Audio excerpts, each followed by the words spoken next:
Hello, everyone. It's your man Spin Nation here, along with my man Riders Up Tim, as we tackle tonight our friends down at Churchill Downs, or I should say, right down the street from Tim. Exactly. How you doing, my man? I'm doing good. Nice day here in the Louisville area, and going through this card, I think we got a few races that look pretty good. So I'm excited. Let's get it on. Let's get it going. Absolutely. And we may some people may have seen 6:45. We're not doing that to you, folks. We got races 3 through 8 all covered for you. So Yeah, that's the usual for us. We normally miss the first couple. Sometimes the formula jumps in and tries to take the first couple of races for us. He was unable to do that tonight, but we will always be here for at least 3 through 8. Little mistake on the time it was posted, but we're here. Usual time, usual guys, usual place. Absolutely. We got Bobby D already with us, which is great.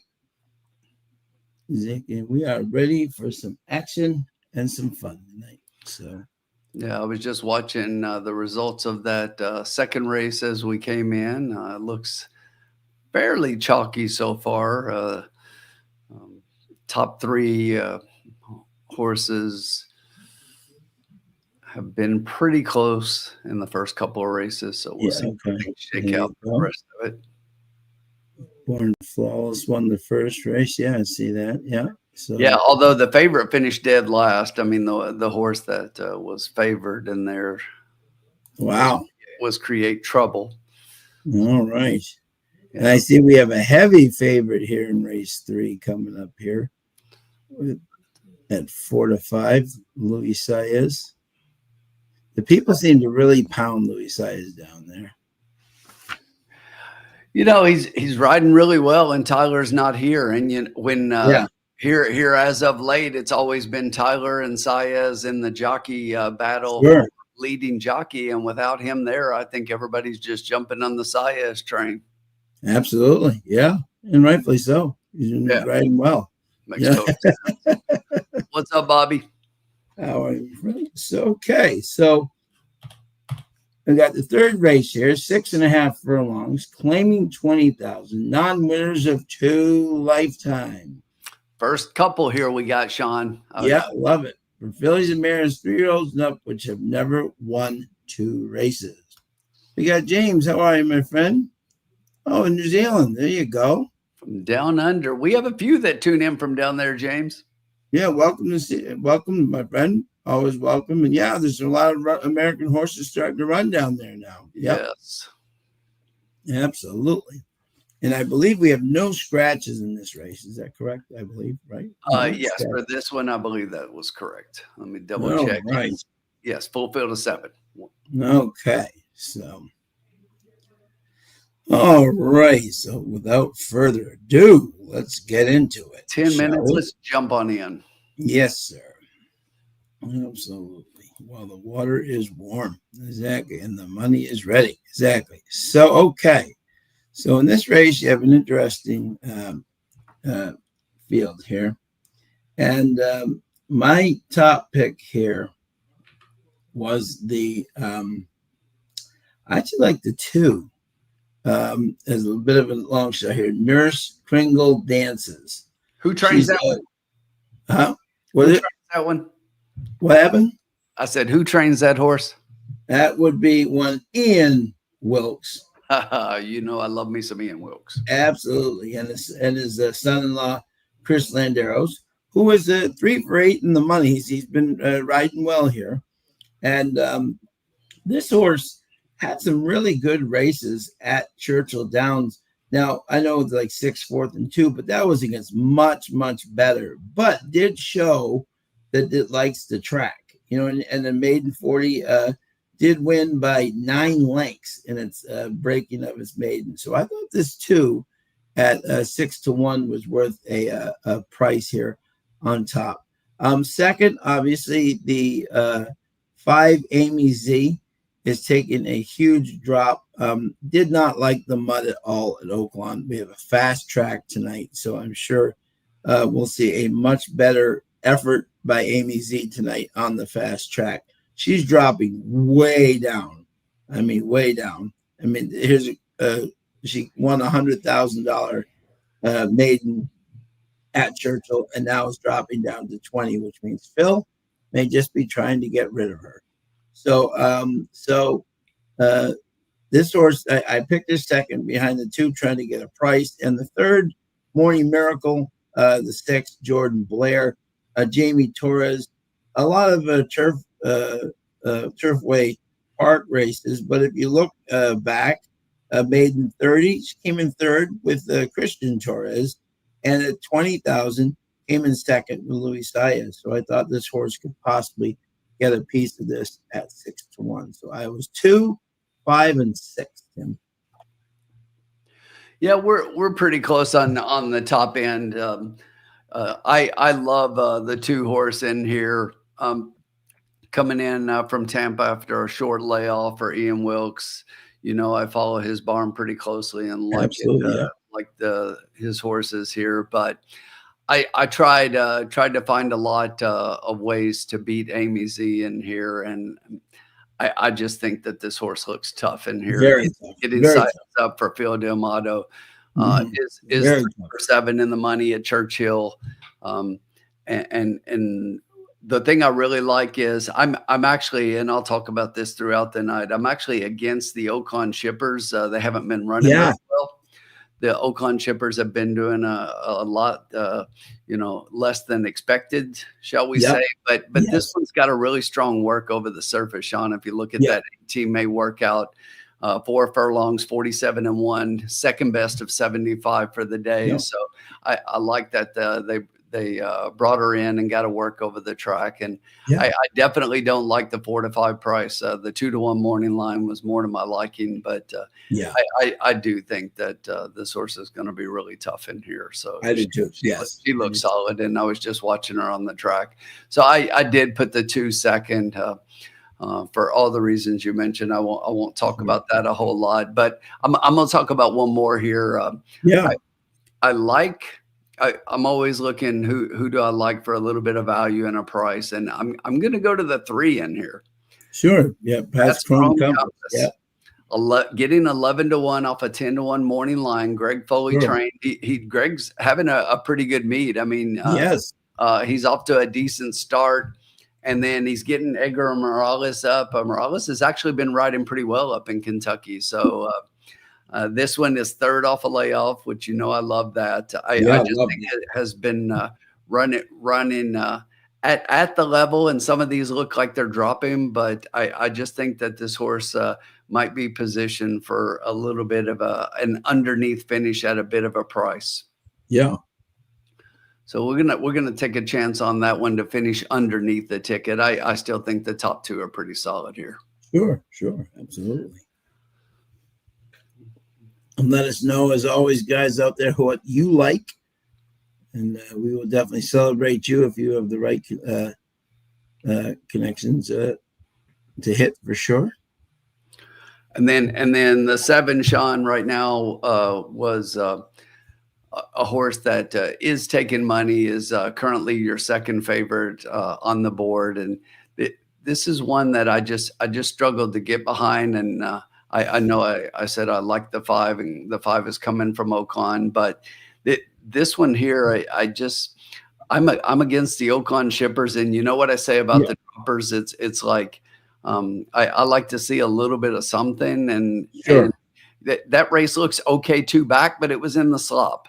It was in the slop, and for that reason, I'm like I just wish I could see a little bit more out of this horse dropping down, and gonna take a wait and see approach on that one, and that one's just my comment was gonna have to tear up my tickets and move on to the next. My comment was, what happened? Appealing at 80, that you're running. I know it's stakes, but 130,000 hours of one, you're barely losing, and all of a sudden you're just going completely the wrong way.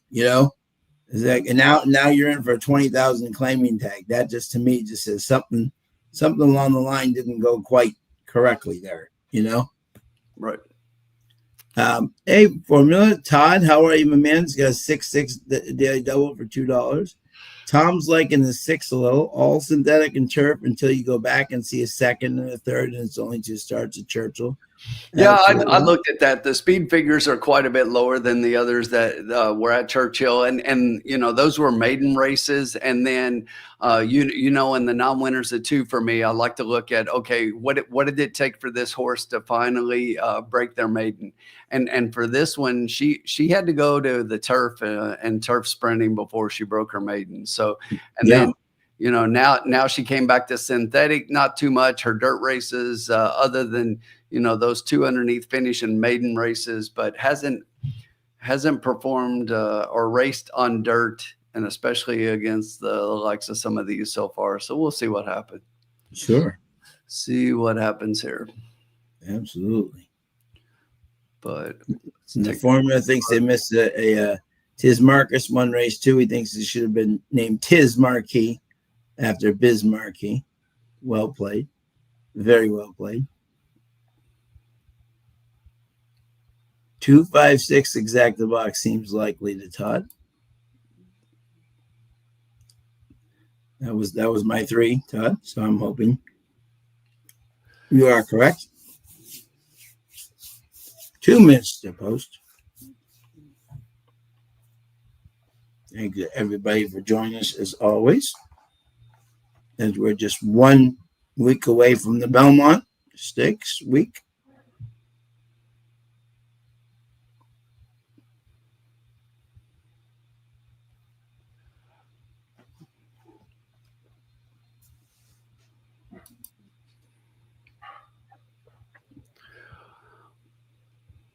Bobby D's got 5-7 with 2-6. Good luck, Bobby. How is your hot pocket, John? Very good. Thank you. That's your piece of bread. when we're out with Tim and I were literally rushing here to get on for race 3 here when the traffic and work. Exactly. So we're used to 6, not 5:45. So it was a little bit exactly. So we have to get something in our stomachs.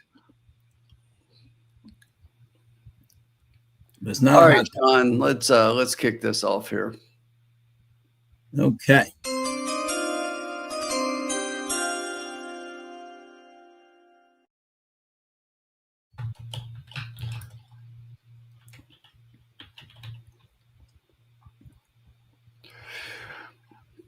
All right, so we're just going to dip into the shallow end of the exacta pool here. We're just going to stick with an exacta early on. I'm just going to take that 5 on top. I know it's chalky, but I think I like the payouts are okay on both of these underneath. The 5-7 is paying less. I'm kind of against the 7 here, so I'm just going to play the exacta, the 5 with the 2 and the 3, and see what happens. Yeah, thank you. Todd, in full disclosure, I have not had a hot pocket in I don't think 35 years or 30 years, whatever it is. I haven't one of those. It's actually banana loaf bread. Exactly. Irish bread is what it is. Exactly. Yeah, stay away from that garbage. Yeah. Hot pockets, I ain't touching. Exactly. But yeah, it's probably been I know it's been over 15 years for me since I had any kind of like fast food like the McDonald's, Burger King, Taco Bell. I don't do any of that stuff. Yeah. None. And we're heading into the gate. Good luck to everybody who's playing along. We'll do this, Sean, instead. And this is not that cheap stuff like that fast food stuff. Yeah, no, not at all. All right, we are getting towards the gate here. And just a reminder, if you watch us on Tuesday nights, we can't show these, so we'll call it ourselves. The 6 got an excellent break, jumped out to the lead by about a length. The 1 down on the inside. The 3 is coming up in between horses. The 5 there, and we are 4 across the track. Another 2 links back to the 7 horse on the outside, the 2 down on the rail, and another 2. The 4 currently trails the field. Up front on the lead, that's the 3, Pat's Chrome Compass. As we head to the quarter in 22-2, We are going at a pretty good clip up front. Coming up on the outside, that is Amy Z. Just a length behind those is Morning Miracle. Another length back to Appealing Addie, starting to make a move a little bit wide as we are in the turn towards the stretch. We were at the half in 45.56 seconds, and Amy Z jumps out to the lead. The 3 is fighting tough down on the inside on the rail. Our 2 is starting to come on, get this 3. Keep this 3 fighting. Keep this 3 fighting. The 4 come on, 3, keep fighting. Is starting to fight on the 3. outside. Fight 3, hang in 3. Not the 3 is not going to hold, and our 2 is not going to get there. 5, it's going to be 5, 4, 4, and 3 or 7. 3 held on over the 7, but yeah. 5, 4, and the 4 39-1. Longest shot on the board. Joseph, the distance for that was 6.5. Sorry, I just saw that. Yep. So the 5 was much the best. Our 3 couldn't hang on there at 13-1, and that was okay. And I really thought that the 3 was one. The 2 didn't fire at all. I don't know what was up. No. But the 5-3, that's why I say that was paying $17 for $1, 17-1. Ugh. Hey, Joseph, how are you? That would have been a good start for us. The 5-4 is paying $55, 55-1. No low. That was 6.5 furlongs, Joseph. Just exactly. Yep. If it had been 6 furlongs or 5.5, we would have been in much better shape. Man, I wish Edgar could have held on that 3 horse. Yeah, good effort though. Exactly in defeat, but yeah, Sweet Star. So we had a brother exacta, Luis Saez, and his baby brother Gabriel Saez, bringing the exacta in there. Absolutely, Todd. The 3 did get nipped for 3rd as well, so it's going to be 5, 4, 7, and 3. Okay. The 2 came running late on for 5th. Not good. Not good. The longest shot in the field comes in 2nd, under the shortest price in the field. Hey, Ethan, can we jump to the next race? Number 3 horse is a big price. I'm debating putting my last 50 on her. If she gets at least 3rd, I'll get my money back. How does she look on paper? So you're betting her across? Is that what you're doing? Are you putting $50 to win show, or you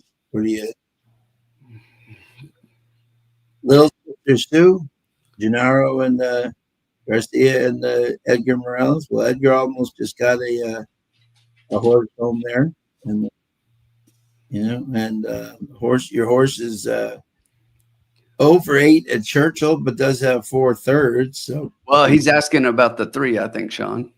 The 3, yeah, in the 5th race. Oh, is it the 5th he's talking about? Oh, the 4th race. Oh, race. Which race? Sorry, the 4th. So the 4th race. Oh, Hidden Quarry. Oh, okay. Oh, our boy Ethan West had a preservationist. Yeah, man. Absolutely. Yeah. This is the same connections as Chunks of Gold. And again, this was a $3,000 purchase. I was just waiting for Sean to say, well, of course, this one has a chance. She's a preservationist, baby. Yes, exactly. and yeah, exactly. And Chunks of Gold was a $2,500 purchase. This is a $3,000 purchase. So why not? When it's going good, it's going good. I would just say, Ethan, I do not have the horse in my top 3. I don't have the horse in my top 4. Okay, there you go. Yeah. So there you go. Hit the button. No. I don't even need to look at the field. Be interesting to see how the love to see it. Love to see it. See it. Exactly. Was that the wrong button? Yeah. And right now, 12-1 or 20 more, 20 more, 20-1 morning line. If I can say that quickly. All right. So we are $10 into our bankroll. We'll update that and get that going here. Yes, sir. Yeah, they will definitely, their horse will definitely have to step it up here to do so. But then again, you never know. That's why they call it racing. And we have a full field of 9 here. We have the 7, It Will Be Fun, has been scratched. Scratch the 7, It Will Be Fun, the Constitution baby. But that still leaves us a fun field of 9 here in the 4th race. And let me read the conditions here. A mile 16th on the turf, claiming 80,000, non-winners of 2 lifetime, fillies and mares, 3-year-olds and up, which have never won 2 races. Yes. Yes. No, Sheldon, we're doing Churchill Downs. We're at the church. Yeah. Hey, Sheldon, how are you, my friend? Yep. Yeah, my girl, Anna Kozana, had a hard, tough third last night, but she had a good effort there from the outside. And who was 4th, Sean? Yeah. That Daisy's a doozy. Right behind her. Exactly. My girls were 3 and 4. I was like, there you go. They'll be back another day. The favorite was too tough. Exactly. Yeah, I that was the horse I had. I love those 2 horses, but yeah, no doubt. All right. Let us know who you guys like here as always. Tim, who was your picks here in the 4th race at Churchill Downs? Yeah, look, so in handicapping this one, you know my angle here for the non-winners of 2. I'm looking straight across the board and looking at the maiden win that everybody has. So we just as a reminder, we are going a mile and a 16th on the turf here. So one thing I like to see is what not only how the class level of the maiden win that each of them have is what did they win. And make sure that it's on this surface and similar to the distance. That is, broke the maiden routing when we're routing or sprinting if we were sprinting. But the 6, based on all of that, does look pretty tough in here. Joe Sharp and Jose Ortiz. But, Sean, if you look at that last race, needed the race for sure coming off a layoff. Also was at the $50,000 level, and now is stepping up a little bit. And I'm not sure that if she hung on in that field, I'm not sure she hangs on in this field. So I am going to try to beat her. I do have her as my 2nd pick. So top pick, I'm going to go to the 9, Sassy Princess, Brendan Walsh and Louis Sykes.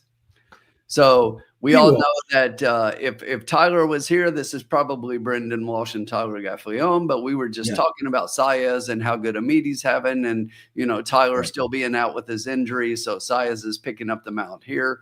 This is one shipping him from Gulfstream and does have a couple of works over the track. If you look back at that work on the 14th of May, a really solid 4 furlong work. So I definitely like that one, Sassy Princess. So I'm going to give that one a shot on top, and 9 and 6, 6 and 9. How do you go wrong with that? And for my 3rd horse, I'm going to go to a horse that I definitely didn't expect to be sitting on the board at 18-1 off a 6-1 morning line, but that is Smooth Waves. Greg Foley trains this one, getting Edgar Morales up. Edgar, as I just said in the last race, has been riding really well, and he rode that 3, very well in the last race. Just missing it late on that one and fading a little bit in the lane, but he's got a horse here who I think is probably going to go out to the lead as well. I don't think this one has the speed of the 6 horse, but much like I think the 6 is going to fade, this one also is probably doing the same. But I think she's fast enough to hang on for a piece underneath. So that's what I was hoping for. I did like these horses a little bit more than just about everything else in here. And I thought these three were pretty strong in here, Sean. So 964 for me. Okay. Yeah. Yeah. Yeah. My fourth, if you were wondering, I did have the 5 underneath. I really wanted to make a case for that one. Luan getting up third off a layoff. You know, that's an angle I like. This one, the maiden win was actually overseas in Great Britain. So, but she just hadn't showed me a lot yet, Sean, since she's been here in the States. And she faded pretty badly at a mile, and now we're going a mile and a 16th. So right. I'll need to see more for her before I can include her in my ticket. But 964. Okay, 964. Okay, I like it. JG Funk, what's up, buddy? Hey, buddy, what's up, my man? JG Funk. Yeah, this is an interesting race for sure. And we'll see what they're saying down there as well too. Because this is, I'm very similar to your thinking there. You know, looking right now, the 6 is still holding as a favorite at 8-5, Sean. Right now, the 9 is the second favorite at 4-1, but it's pretty tight. The 9 is 4-1, the 8 is 5-1, and the 1 is 6-1. Right. Yeah. The 1 is one that I looked at a little bit that I think maybe an underneath possibility as well. But I did not I did not like the 8 at all here. Yeah. This is an interesting race for sure. I felt pretty good about the ones up top. Yeah.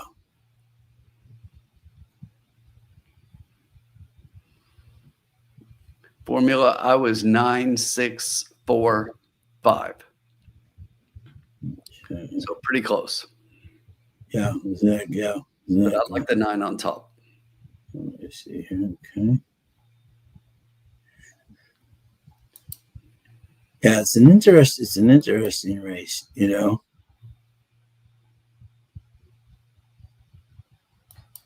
Marv said he likes the 8, the one that I just said I didn't like.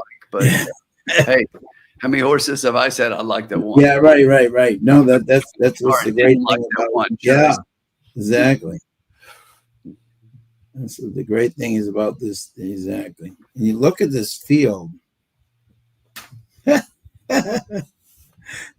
You know, it's interesting and it's funny as much as Ethan said that, and obviously I'm betting with my head, not my heart. But there's Marv Beatty. Interesting to see the 3 hasn't like caught the most like stellar bunch, you know, of the group. You know what I'm saying? Like, you know, which is, I'm not saying the 3 is going to win, but I'm just saying for the 3 first time on turf, I'm just versus, you know, it hasn't got the most. This isn't a group that actually likes to win a lot, you know. So, who puts the end of the year dance recited on lounge night? And it's children's dancing, Alex. So no comments about dancers, please. Oh, you're on mute. I think you're on mute. Ethan is over 9 right now in the synthetic to turf. No, right. No, exactly. But I was just saying, I just struggled with that one. Yeah, I was just saying I was helping. You know, but I'm saying it's interesting. He did not catch the most, you know, toughest group in the. That's for sure. Yeah, you know what I'm saying. So it's just and you know that last group at Turfway. Since we were at Turfway all winter, you know, I know a few of those horses, and this horse was 18-1 in that field, and that field was not as good as some of these. So. Yeah, no, that's what I'm saying. Hey, David, what's happening, my friend? David? Yeah, this is an interesting race for sure. You know, yeah, some good efforts, some not great efforts, but yeah, this horse does seem to like. Yeah, I was kind of looking here and see what the. Yeah, I'm surprised with you too. By the way, that the 4 is 13-1. Yeah, that's a shocker to me. David, what's up in the art world? What are you creating these days? Love Yeah, following. let us know let us know. Okay, folks, if we want to know how backwards this race is, Joe Christopher has 10-9-1-8, and our boy Kevin Kilroy has 3-8-5-6. Exactly. So if that doesn't puzzle you at least a little bit, Yeah. Each of their top picks, the other one doesn't even have. right? Exactly. Their top four. So if you know. But I think it's interesting. Ethan was asking about that 3 earlier, and Kevin has the 3 as his top pick. Yeah. Joe doesn't have the 3 at all. He's got the 10-9. I like that he's got my 9 up there. Yeah. Trading cards. Cool. Jamie Torres, exactly. Very cool, bud. That's great, David. David's an amazing artist. We get the mayor. If you guys aren't following David on X, look up. Just like you gotta follow David Barista on X and follow his stuff. Please do. Exactly. John, I'm looking at the 9 in the paddock right now, and I think the 9 looks ready to run. She's definitely on their toes, isn't she? Yeah, look at him smiling. There you go. He knows he's got a good horse, you know? I think she looks really good. That's Paulo. There you go. Where's Caitlin? Caitlin, we need the paddock pick.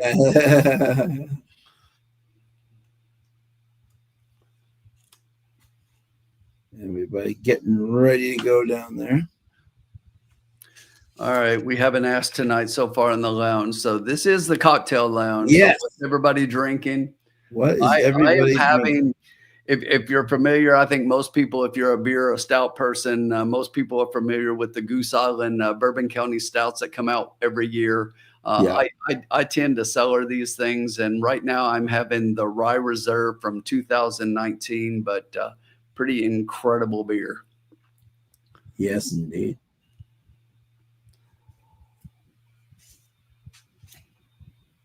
This is what you call a wide open race. Joe Christopher, just to let you guys know, is picking a horse who's never run on the turf. He's run once in the turf, but hasn't run in a couple of years on the turf. And Kevin's picking another one on the turf. So this is quite an interesting. Treehouse Julius, man, anything from Treehouse, JG. I just can't get that stuff. So you need to share. Yeah, exactly. So let's see. Anything from Treehouse is good. Yeah, Sprinter Root 8%, Turf 12%. Out of Proud Citizen, that's interesting too. Yeah, this field is.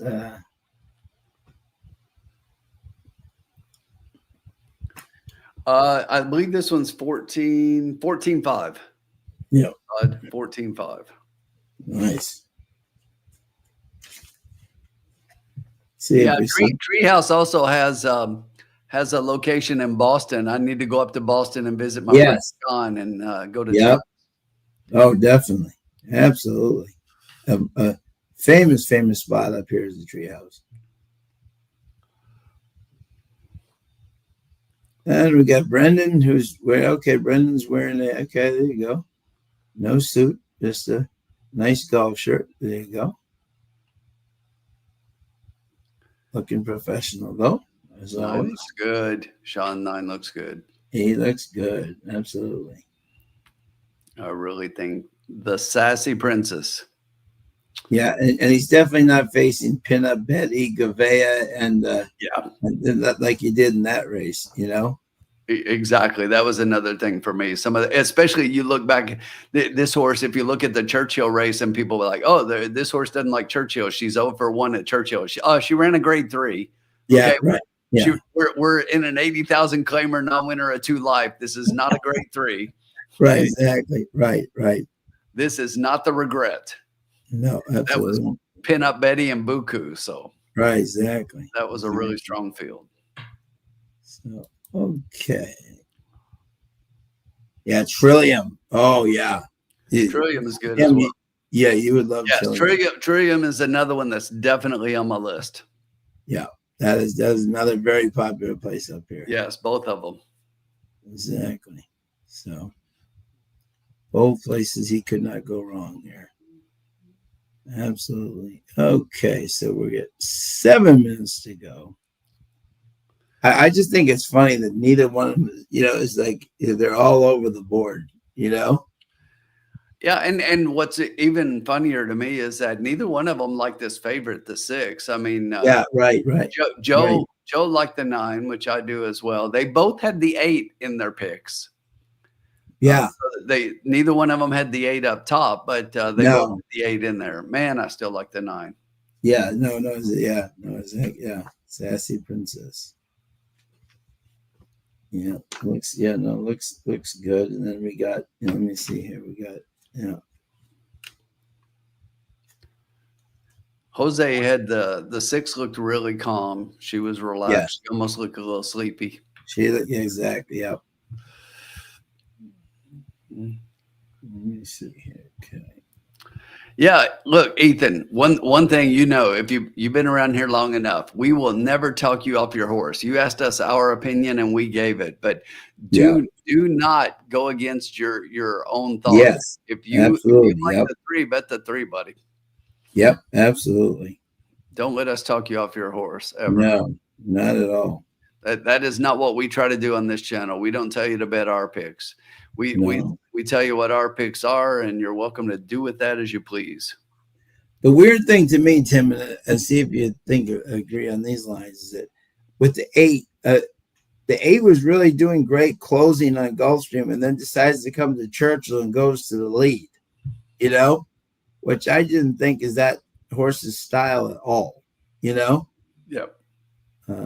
So and actually, Ethan, I'm looking. The 3 looks really good on the track. So he looks fantastic. And don't forget that Kevin Kilroy has the 3 as his top pick in here. So yeah, exactly. Right.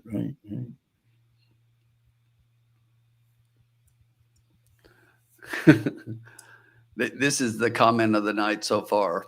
You could say except Turfway after a lot of statements. That is true.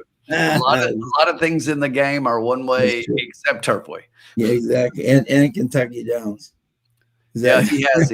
Kevin's been doing well. Yeah, no, Kevin's doing it very well. If I talk you off your horses, Mike, then I'm not too worried about it. The 5's another one looks pretty good on the track. Yeah. No, these 11 to 1. It's a good looking group, Well behaved today. All right. Let me think here. Okay. Pretty good field, John. So yeah, exactly. With money to be made. Exactly. We will leave it up to you. The winning wager is in your hands. I love it. There we go. And 10, 3, 4. Yeah, this is wide open. 6, 8. What would that be? 6, 5, 18. All right. We're not winning a lot of money. See, the problem is with the exactas. I was looking at the exactas, and if it comes in 6-9, if you did like an exacta, you're not making a lot of money. Yeah, that's the lowest. But 10 to 1 is not horrible for the top 2 picks. And no, it's not terrible. I like it the other way, which is 13.5 to 1. Yeah, right. No, that's what I'm saying. Exactly. So yeah, exactly. So it's interesting.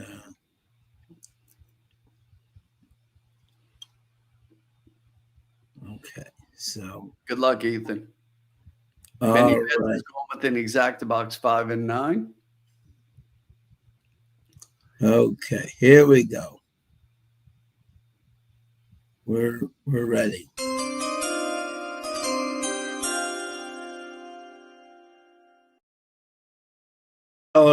try key box. I don't like doing this, but I like it. I'm going to How do much did you 9. say, Sean, I didn't hear the amount. Oh, $1. $1. Okay. Yeah, $1. Yeah. Try key box. I'm going to key the 9, Sassy Princess. And I'm going to put in the 3, the 8, and the 4. Leaving out the favorite. I like it. Yeah.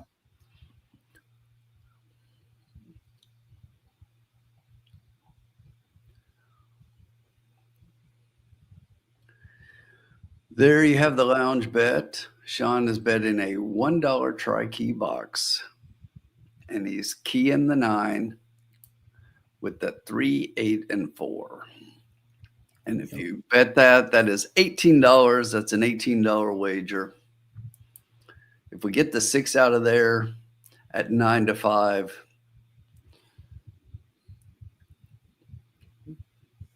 We make a lot of money.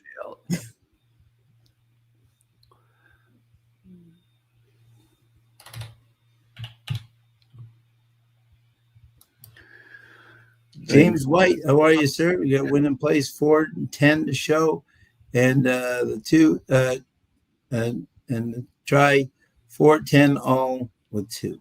Here we go. Good luck, my friend. Mal, that's got a $5 exact key box 1 with 9, 10. 10 degrees through wine on dirt ever. I have y'all muted, so I'm just musing. Okay, good luck, team. Thank you, sir. See if we can beat this favorite.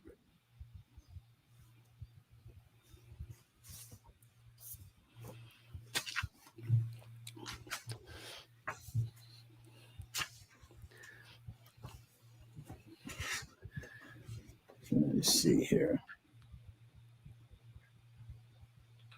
6 is speed for sure.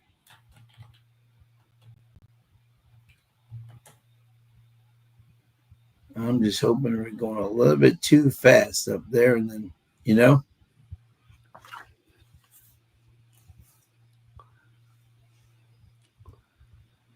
Sean, we're heading on to the turf.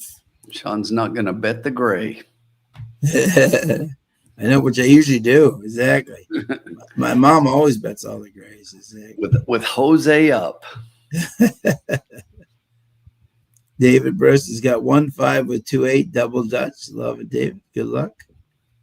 So the 9 must win. No, the 9 has to come in first, second, or third. It's a key box, not a key. Yeah, yeah. Which means we need the 9 in one of the positions. So the Yeah. 9 has to be in there, and then 3, 8, and 4 can fill out either 2 of those can fill out the other 2 positions. Right. Yeah. Don't worry, Joseph. You asked all the questions, my friend. We're here. Absolutely. We're here to answer for them. Love doing so. Joseph, that's part of why we do this the way that we do it. And we interact with our folks in the chat more than most people that are out there. So we absolutely love the questions. Yeah. And they're off. We are off, as my 6 did not get out to a great start there. Interesting. That tries to cross over to the right. There goes the 3 and the 5. The 6 right on the outside of them, a little bit ranked there. The 9 sitting right off them on the outside. The 4 sitting right on the inside. The 5 going to late 22 and 4. We're flying up front with likely perspective. The 3, Hidden Quarry, 22-1, sitting right behind him. Then we got the 4 and the 6 all sitting on the inside. The 8, the 9, the 10, the 1, and the 2 can see them all. We're going to have a half, a 47. They are still ding-donging up there. She is flying up front. She is flying indeed. 3, Hidden Quarry. The back is definitely closing into her. Yes, and here comes the 3. Here comes the 9. The 6 is fading. The 9 is starting to come. Yeah, start fading, 8. Come on, 9. The 8's coming with a huge rush up the rip. Come on, 3. Here we go. Come on, 3. Get up there for the try. Get the 9. We got the 8. We got the 3 coming down the rail. Come on, 3. Come on, Preservations, baby. We got the 8. We got the 9. Come So I on. got to pass that 5. Get up, 3. Get up there for 3rd. Get up, 3. Come on. We got the Yes. 6. Hang on, 9. Hang 10. on, 9. Hang on, 10. Oh, no. Oh, Churchill Downs is an impossibility right now. Good Lord. I knew the 6 was not going to win. Chucked him out. I did not like going from 50 to 80. Man, that 8 just came flying. Oh, man, oh, man. And then the 10 just came. Oh, I thought we were looking awfully good there for a second. We looked great. You know, that's the thing that people don't realize how long that stretch is at Churchill. Oh, it's so long. But 10-1 from the back of the pack. The 8, nobody was going to catch the 8, but no. Both the 10 10 9 and was the right 1 there with too, the and just didn't. Yeah. 8 and L. Yeah. No, that very interesting. I like that 8 too. 6 to 1. Did not like the 6 at all. No, and it was good to chuck that one. Yeah, no. That's why I thought there'd be. And notice 10 and 13 to 1. I knew there'd be a price. You know, I did not like the exactly. Chris Hartman and Bejarano at 13 to 1. An Oaklawn horse, and give exactly. That's Joe Chris Suffolk's top pick there, coming in second. But I did not like that 6. That was a fake favorite. I hear you, Formula. Sheldon at a 96813 super high 5. You know, and with the 8, I was kind of against the connections there. I mean, that's the first win for Carlos David, and you know, Juarez hasn't been riding extremely well either. So sure, they definitely got the win and had the best horse, but I couldn't get there with those connections. No. I'd watch that for a second time start. Hidden Quarry didn't run bad for the 3 for the 5th, first time on the turf. Maybe give that horse a second look, when he comes back. Maybe for a little bit less, but did not run bad there.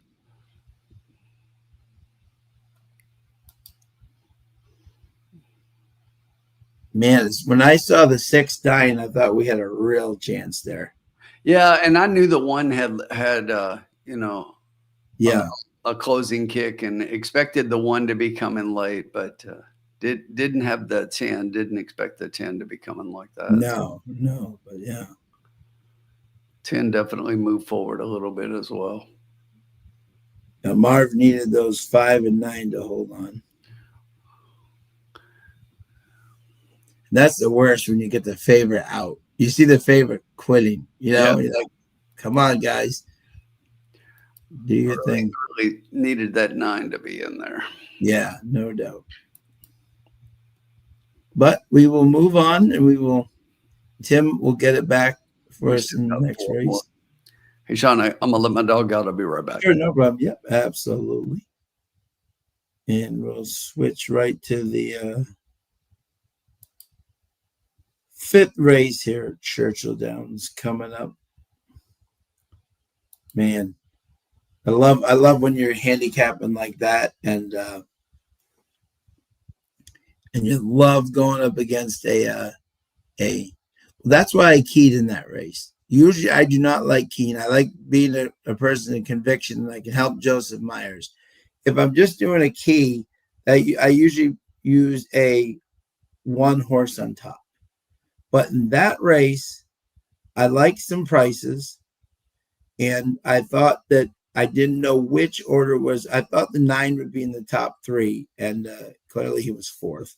But I did not like the 6, and that's why I keyed that in that situation, Joseph, trying to get an order with them, figuring that if the 6 is out and those 3 are in, that's a huge score. And we were very close, but as we say, close is only good in horseshoes and hand grenades. So that was not does not help your bet at all. But that was got an excitement there when the 6 started backing up for sure. So, and let us know, are you getting excited for the Belmont? I'm hearing there could be only 6 horses, but I mean, could you have like better horses than that group? I mean, for the first time since 2013, you have the first, second, and third place horses from the Derby coming for the Belmont, which is incredible. You got Rodriguez finally returning, which could be an interesting thing. So that could be a fun race, even though it's quantity short. It is definitely quality strong. So, and you usually can get like 1 or 2 more shooters as the race gets closer. But just to have those top 3 all pointing to it is amazing. And if anyone saw Sovereignty to this morning on the track, he was high strung the first time around, but then second time around looked like an absolute trained assassin professional and just dug right down and looked ultra impressive. So he's had 5 weeks off and he will be ready to go. And journalism always looks like a pro. So I mean, he's just one of those special horses that just always looks like a pro. And Baeza, I mean, obviously Puka, I mean, Dornoch won there. So Puka obviously likes Belmonts at Saratoga. But be interesting to see. This will be fascinating. And we'll go into this on some of our videos going up. The sheriffs does this all the time, and sometimes they like this and sometimes they don't. If you're going to run in the Belmont, right, then why you say you brought Baeza out to the Derby. Now you brought him back. Now you got to bring him back again. So you've traveled across the country 3 times in 5 weeks. So that's an interesting. We'll see if that takes any little starch out of Baeza when he gets to Saratoga. Obviously, a very talented horse. So that is going to be fun for sure. So, and let us know who you like in the Blame Stakes this weekend. I was on the Daily Double with my boy Colin Sheehan. That's definitely out now. You can check that out. See who you like in both the Arlington Stakes and the Blame Stakes. One's a turf race, and one is with Birdie, who just loves Churchill Downs. And then the big Blame Stakes in preparation for the Stephen Foster. Todd's got a 1-2 exacta box, $4. He's making dinner. Good luck. Exactly. Good luck, Todd. Enjoy your dinner. Hope it's a hot pocket. All right. So we're going to go right to the 5th race here.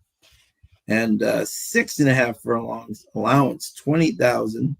And the formula is checking in. He likes 1852 in here. And we have allowance 20,000 per 76,000 for fillies and mares, 4-year-olds and up, which have started for a claiming price of 20,000 and less, 20,024, 20,025. Well, tikka masala. Enjoy, Todd. Very nice, my friend. Very nice indeed.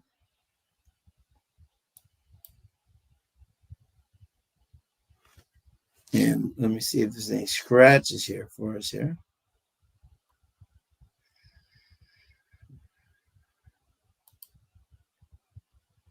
Yes, we have a couple. We have the 4 and the 6 are both out, leaving us with a field of 6. And they're very spread out.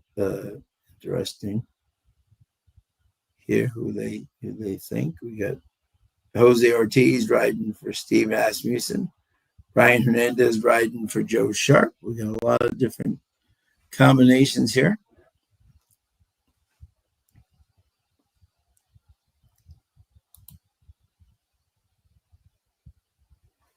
And the formula's got 1852, and that would be Punchy Girl for Keith Asmussen and Randy Morse over the 8, who is Little Blaze, Steve Asmussen. So he's looking for a Asmussen exactly here. The 5, DN's 80. Captain Canada, Robertino Diodoro, and Christian Torres coming in from Indiana. Very impressive score there. And he also has the 2, which is Mercy Warren, Joe Sharp, Brian Hernandez Jr. coming in again from Oaklawn, but has run very well at Churchill Downs lately. So that is the field. We'll get into this a little bit when Tim comes back here. And he is back. And he is back. See? Ask and you shall receive.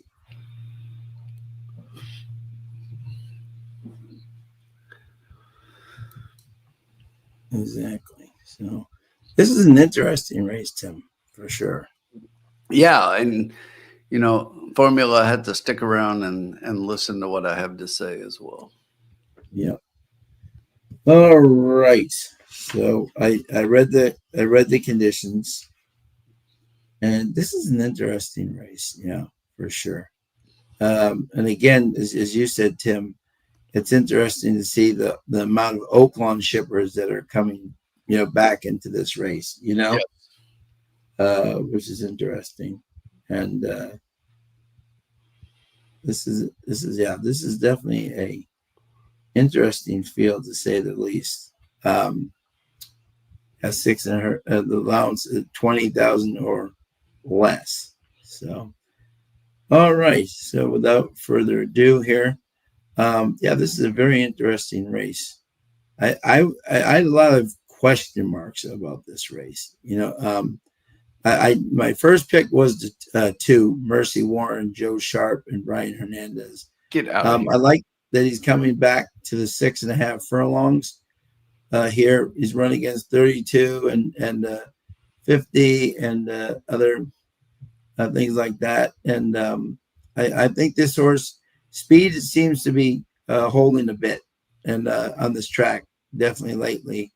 And this horse likes speed. So I think this horse could get out, and I don't see a lot of early pace other than maybe the 1 being there with them. That would really, obviously the 6 has got some speed for sure.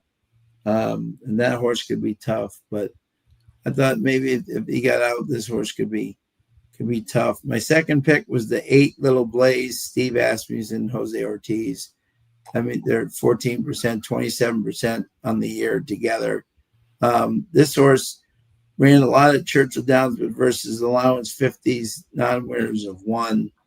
That kind of trounces this group in terms of the class they ran against. So obviously coming down to a much lesser group. And I'll throw out that slop race at Oaklawn again. They have not been coming down well from Oaklawn, so that's a little pause for me. That's why I have them second. And my third pick is the 6, Princess is Olivia. She scratched shot. Oh, the 6 is scratch? I'm sorry. Yeah. Whoops. Yeah. My bad. Yeah. Oh, yeah. So let me go to my 4th pick then. Not a problem. And that was, the 1, Punchy Girl, Randy Morse, Keith Asmussen, 4-1. Again, ran solid races in this group. 7 furlongs. Both times came up short. Again, with the rail and everything, and the way Keith's not riding great right now, so I didn't really like to put him on top, but I put him 3rd. Maybe he can get a piece. So I was 2, 8, and then 1. The 2 surprises me. Yeah. I'm a little bit surprised by that. Yeah, me too. And I'm not perplexed by it, Sean, because my top pick is the 2, Mercy Warren. Yeah. And it just surprises me because I thought I'd be on an island here. I thought this would be my only the only person. I'd be the only person on the 2 horse. So I definitely like the 2 on top. I did have the favorite, the 5 in second here. This is got a decent win at 5.5 last time out, drawing away from a field that wasn't this one. A little weaker field at at Horseshoe, Indianapolis. So it's going to be a little step up. But the thing I like about the 3, Sean, is that she is 3 for 3 in the money at Churchill. Yes. One yes, win, yes, 1 second, yeah. and 1/3. Yep. So she Yeah. is 3 for 3. Mhm. Probably not the preferred distance for this one, as at the distance she's run it 3 times and doesn't have any wins, but her second and third she has a second and third at the distance. And then for third, I did put the 8 in there. I do not like the 8 on top. I hope the 8 takes a lot of money. I've talked about we're 9 to 5 right now for both the 5 and the 8. Yeah. I've talked about the Ocon shippers, not being a fan of them. Me neither. Yeah. And you know, we talked for so long about Jose being on fire, and he seems to have cooled off a little bit lately. So I say that just now he's probably going to win every race on the card for the rest of the night. But same thing for the 1. The 1's another one that I would put underneath is my 4th pick, and for the same reason, the Ocon shippers just haven't run as well, and I'm kind of fading them and putting them more underneath than on top. So this is one in 6 races at Churchill. She has 2 seconds, and also at the distance 1 second and 3 attempts. So more of an underneath play. If anything, I'm playing for the 1 to be completely off the board here. You know, it's interesting. You know, Steve's got the 8 in here, and Keith's on the 1, and Steve puts Jose on the 8. So obviously thinks the horse has a chance here, but I'm just playing against that one based on the way the track's been playing for these shippers. Yeah, and Kirsten likes Baeza in the Belmont. James White's got win 2 and showing the 7 to try 2 all 7. Bobby D's got 8-1-5 with 2-3, and Marv Beatty's got a try key 8 with the 1-2-7. Good luck, everybody. You know, I think Baeza might have the biggest upside of any of the 3-year-olds at this point, based on the fact that the horse is lightly raced, was closing pretty well in the Derby. But I just think those top 2 picks are just ahead of the rest of this class right now, Sean.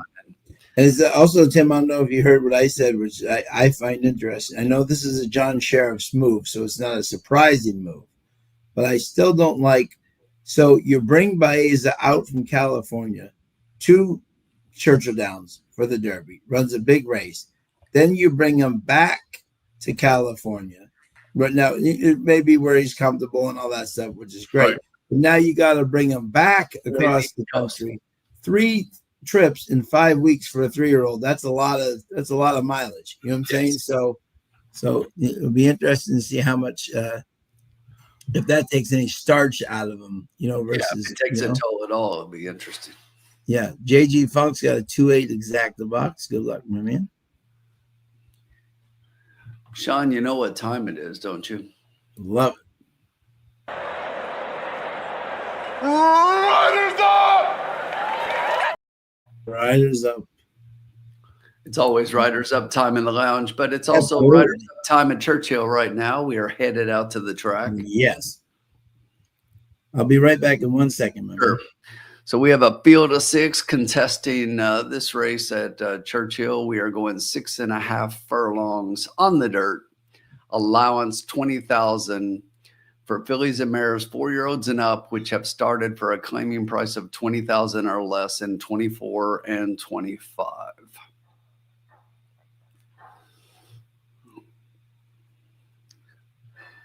Take a look as they hit the track here. Once again, the 4 and the 6 are out. Those horses scratch out, leaving us a field of 6 here in race 5. There's the one, Punchy Girl, Keith Asmussen up for Randy Morse.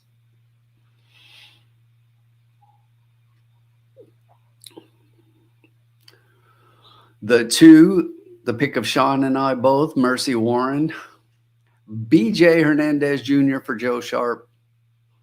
If anybody knows their way around the Churchill Oval, it's that guy. Edgar Morales up for Gennaro Garcia, Little Sister Sue, the 3, currently 14-1. The 4 is out. The 5 is Deon's 80. Christian Torres rides for Robertino Diodoro. 2-1. The 7 is Bella Cruella. Gabe Saez, Louis' little brother, up for Ismael Baena. The 6 is also scratched. They're showing the 8 right now. Little Blaze, Jose Ortiz for Steve Asmussen. 2-1 favorite. The 8 and the 5 are 2-1. And that, just as I say that, the 8's still 2-1. The 5 clicks up a little bit to 5-2. So the 8 is your clear favorite.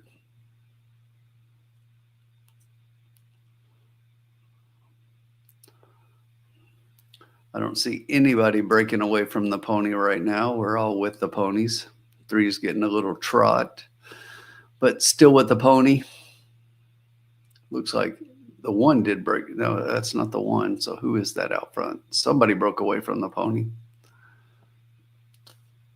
I believe that's a 7. Looks like the 7's warming up pretty hard away from the pony.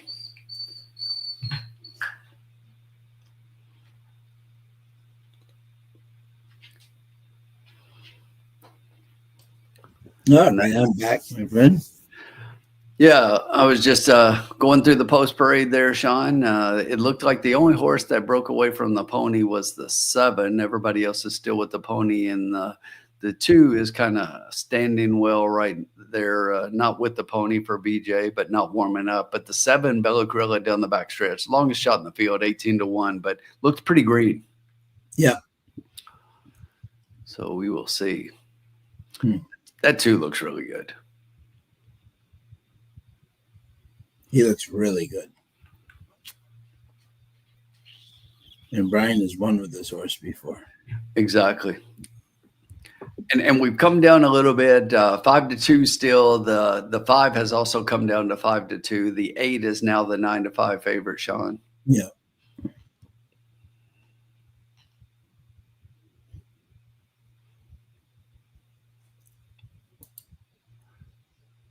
Bob Jackson's top picks 178. Luis Gonzalez 125. Good luck, Luis. Hey, Paul. How are you, my man?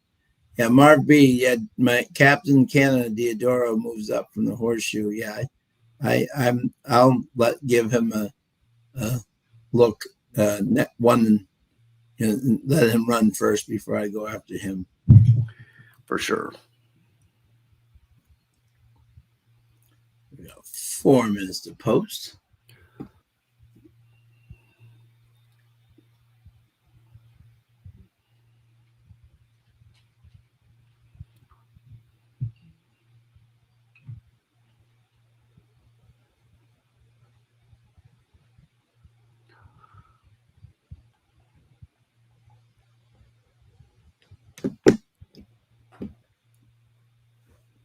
The 8 is now down to 9-5. The 5 is 5-2. The 2 is 5-2. The 1 is 3. And the 3 and the 7 are the 1 shot special. 14-1 and 17.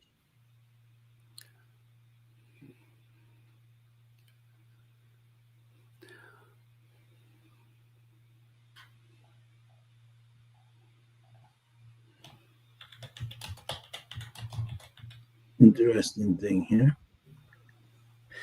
Good luck to you as well, my friend.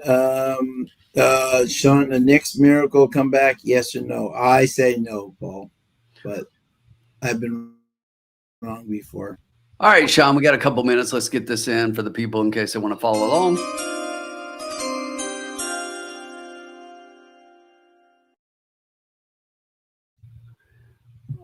Look, I don't see anything on the track that changes my mind, Sean, and I still love the 2. I think the 2 looks really good, and I'm going to try to get this 2 home on top. Yeah. You're going to play a $2 try key, 2 with the 158.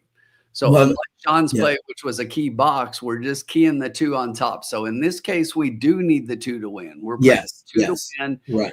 1, 5, and 8 in any order underneath. Right. little chalkier than I would like, but I just don't see the 3 and the 7 playing a No. part here. No, I don't either. I think everybody else is a little bit better. Yeah. So we can catch something here. Yeah, I agree.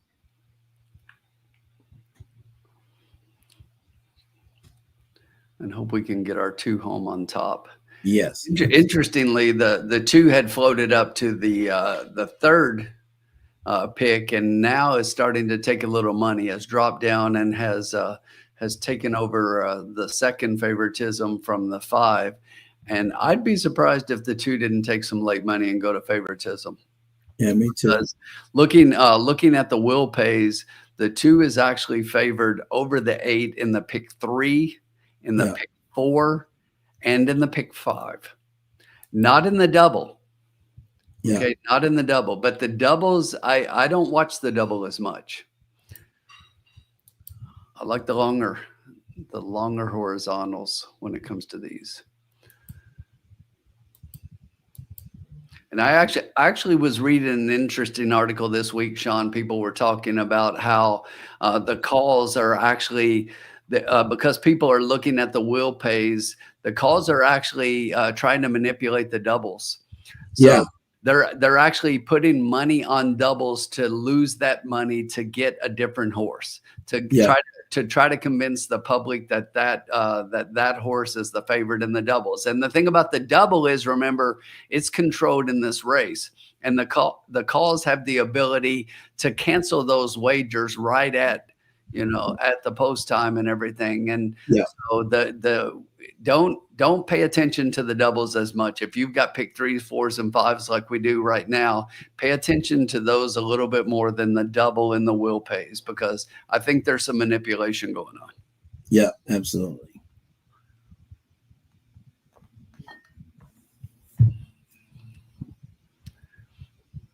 We're getting closer and closer to the gate. 150 people strong joining us tonight. Thank you to everybody, as always, for joining us. Rick Johnson's got a 2-8 with 2-8 all, and 2-8 all with 2-8. I like that, Rick. That's a good wager structure. Yeah, I like that. Yeah.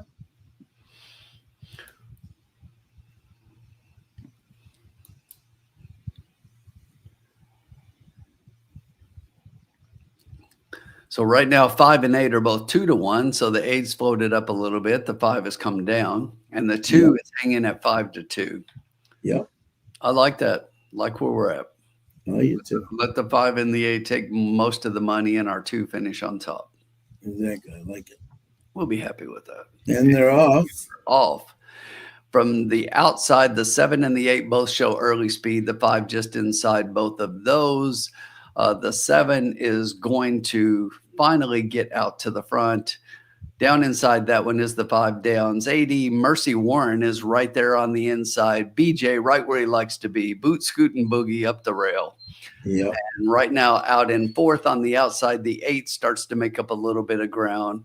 The 1 is currently sitting back in 4th position, and the 3 trails the field. But up front right now, still Bella Cruella, Little Blaze, starting to show speed on the outside. The quarter was in a very fast 22.31. I like where BJ is at with Mercy Warren.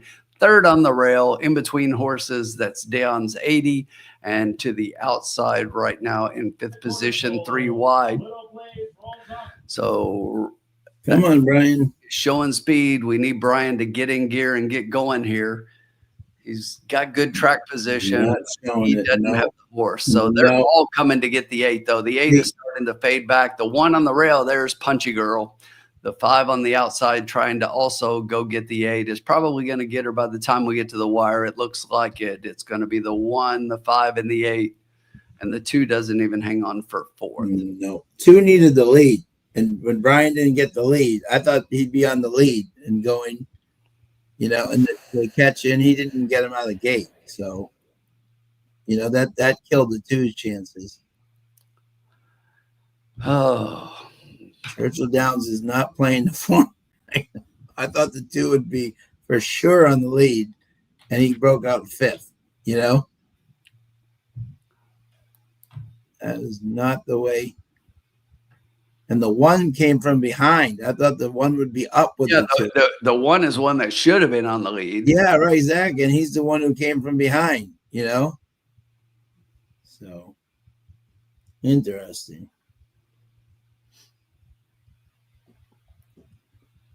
I thought it was interesting.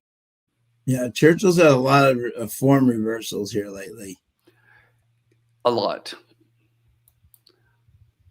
Which But is making...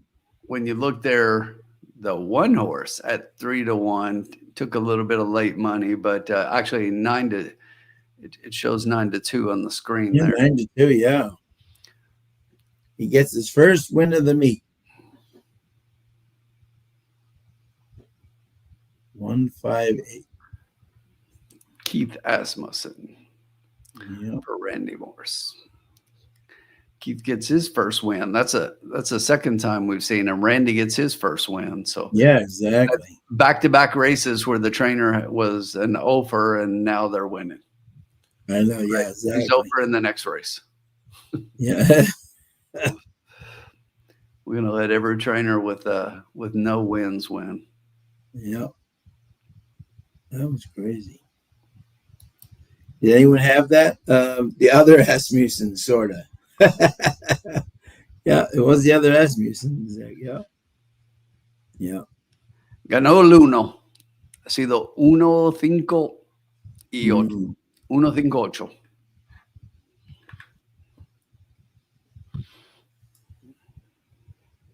Very interesting. Yeah, and no, this is exactly. It's hard. Churchill Downs right now is a hard track to figure right now because you're trying to figure pace things and they're just not. You know, There's no consistency at all. You know so, which tells you it's playing pretty fairly. It is playing very fairly. Yep. And that's what you like in the track for sure. It's just hard to handicap because you're going for speed, and all of a sudden, I thought for sure that the two would be on the lead for sure. And when he broke out fifth, I said, "What are you? Ooh, this just complete. The whole complexion of this race is turned upside down." Ay, Dios mío! But congratulations to Keith Asmussen on his first win at Churchill Downs of the meet.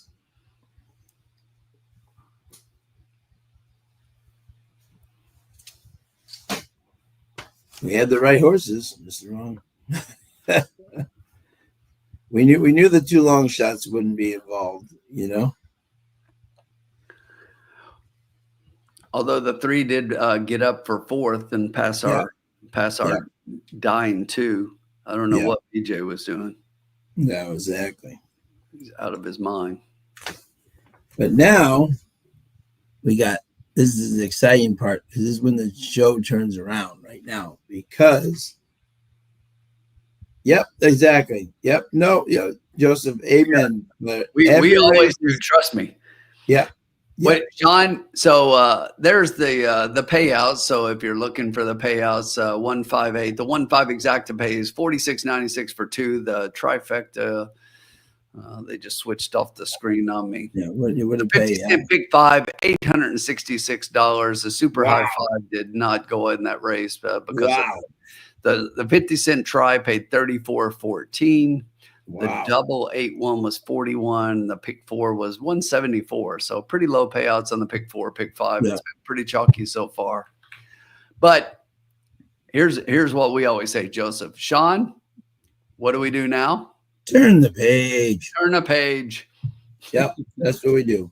Turn the page. Joseph, in this thing, you have to have a short-term memory for sure. Absolutely. But this is going to be music to Tim's ears. Because 6 races, 6.5 furlongs, allowance 127,000, non-winners of 1 for 3-year-olds and up, which have never won a race other than maiden, claiming, or starter. Uncle Sully in the house. Sully's in the house. Let's go. I don't know if it gets better when Uncle Sully is here or not. He was calling me old the other night. So. We're not going to have any of that. Yeah, exactly. None of that shenanigan. Exactly. So I teach high school kids and they can't keep up with me. So I don't know about old. Age is just a number. Right, exactly. I'm still running against the wind. Absolutely, Rick Johnson. You and Siegs. You and Bob Seeger still You running and against Bob. the wind. Yeah, it's a very good card on Saturday, Paul. Definitely Churchill Downs. Churchill is a very good card. Definitely worth looking at. And there's no Naira this week, Paul. If you're Yes. looking for like the Naira race, and they are all moving their stuff, everyone up to silly, but they're moving everything up to Saratoga for the Belmont week. So there's no racing this week because you have to move all the mutual stuff and all the stuff up to Saratoga. So Yeah, so good card at Churchill on Saturday. Yeah. Got the blame stakes going on. I think Sean mentioned that a little bit ago. There, I think the doubling down goes into the blame, right, Sean? Yep, it does. Yep, we do the Arlington and the blame. Yep. And then the formula on our YouTube channel, the formula did a full field rundown of the blame field. So make sure you check that out. JG Funk, bite your tongue. Bite your tongue. I'm sorry. Bite your tongue and don't ever compare me to that city. Mi acento es madrileño. Mi esposa es madrileña y hablo con acento madrileño, pero no me digas que hablo con un acento de Barcelona porque los catalanes no aguanto. See, exactly what he said. Exactly. That's it. Yep. I was just saying, he said I have a Barcelona accent. I told him he needs to bite his tongue because my accent is from Madrid. It's Castilian from Castilla. Hi, Lise. How are you, my friend? New subscriber. Great Also, to have you, Lise. my friend. Definitely great to have you And here. Joseph, thank you. He's 51 in the Army. Thank you for your service, my friend. I can relate to being surrounded by folks younger than you. And you know, JG, the funny thing about Barcelona is in Catalonia, they're very much about their independence and they consider themselves Catalan and not Spanish. And I've been on a plane with a couple of ladies one time and sitting right beside them. And I just had to laugh at them because the flight attendant, who was American, came up and she spoke Spanish to them. And they basically gave her down the road in English and told her she could speak to them in English or she could speak to them in Catalan, but she was not to speak to them in that Spanish language. Yeah.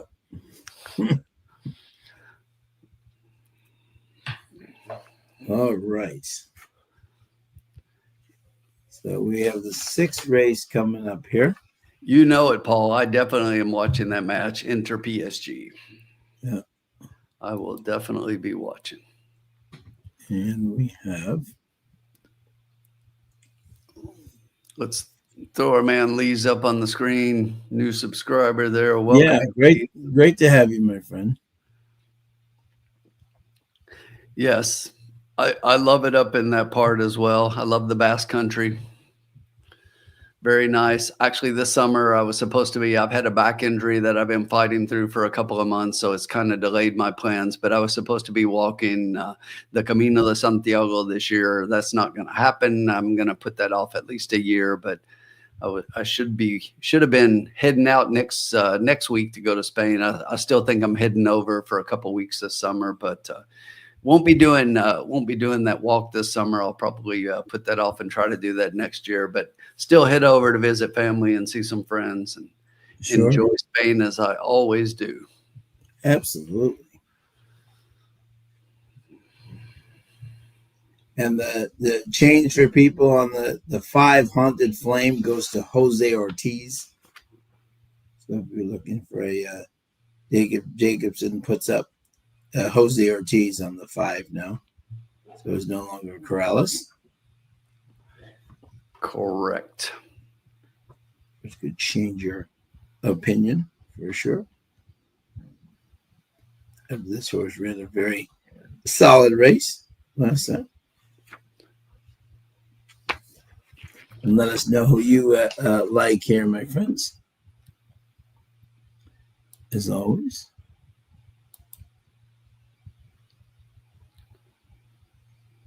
San Sebastian.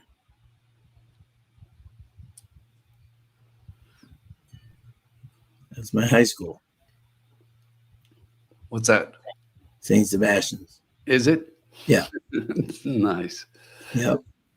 San Sebastian. Exactly. So there you go. Small world. And let's see here. We got 16 minutes to go here, Tim. What did you see here, my friend? I was just taking a quick look at the odds. Oh, are you kidding me? Okay, it just, when you think you got something, Sean, it's just been. How many times have I said this lately? It's like I thought that the one in here would be a pretty big favorite, and I do like the one second off a layoff here. Has had some really good works at the track dating back to March here, and couple of nice bullet workouts. Then goes out the last time in allowance class. Here at Churchill.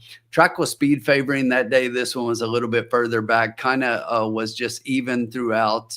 But I love those even races. When you see those even straight across the form, watch them in the next race because typically they move forward off of that. So I'm hoping for a little bit of a better performance out of Pinfire, but I'm going to put that one second. So I thought that would be your favorite here. And the horse that I like that I was going to try to beat the favorite with is currently your favorite at 9-5 off of a 5-1 morning line. Oh, geez. That is Pair of Socks here for Dallas Stewart getting Luis Saez up. This is one who I think has raced against some pretty good horses coming in, from a race in the spring at Keeneland, but I really look more at those fairground races because I think Churchill is very similar in surface type. And if you look, this horse ran. This is a Vacoma, Sean, ran against in some states races back there. So little different level here. So. But I think this horse could definitely move forward. That speed figure in that last race at Keeneland was really good, even though the level looks like it was a little bit lower. That was a good field. So I really like the 6 quite a bit on top. Sure. And then after that one, B-Sud. So I was trying to decide between the 4 and the 7, the Oakland Shippers. And the thing about B-Sud is B-Sud just loves Churchill. Yeah. B-Sud loves Churchill, has had 8 races here and has been in the money 6 times, 2 wins, 3 seconds, and a third. And that's a horse that he just keeps coming here and running good races. And interesting, Cedillo's getting up, Arrieta's not here. So this is one that could fire off the layoff, and if he does, he typically likes it here and has done okay off layoffs before, but doesn't really get them a lot. This horse, if you look, it's like there aren't a lot of lines in the program, but this one can fire for an underneath position. If you look, here's the last 3 lines, Sean. Off a layoff, 3rd. Off a layoff, 3rd. Off a layoff, 3rd. So where do I have the horse? 3rd.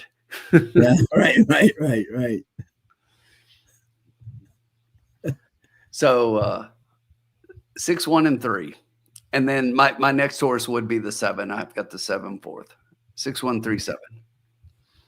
And what's our bankroll at right now? I didn't click it here. I did adjust it, but 60. 60.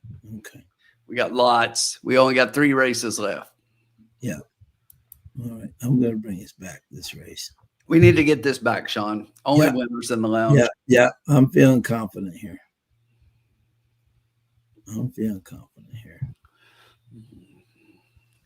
Very confident. Let's see. I was trying to look at picks here. They just put them up here. So Joe is 1734. Does not even like my 6. But how about this, Kevin? 6145. Yeah. He's 6'14", and what did I say I was, Sean? Yeah. I'm 6'14". Yeah. Yeah. Although he put the 5 next, and I've got the 7.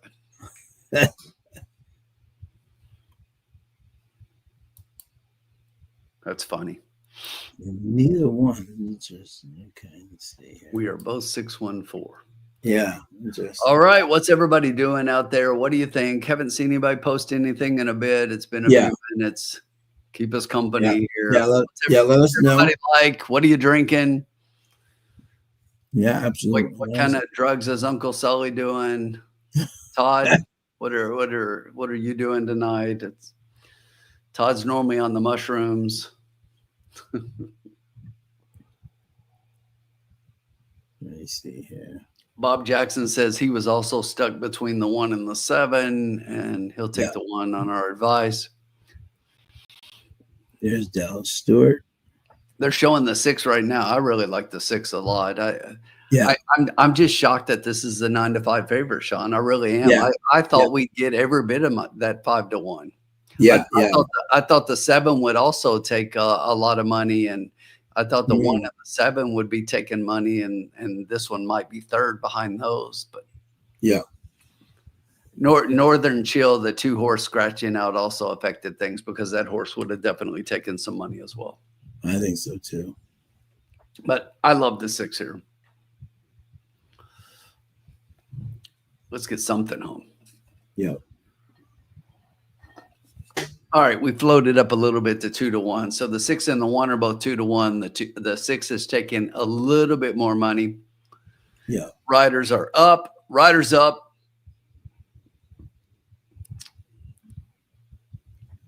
Right now, Sean, looking at the exacta probables, the 6-1 is the lowest, paying 10-1. So that is the lowest in the exacta probables. Looking at your will pays right now, again, I'm going to ignore the doubles and look at the pick 3s.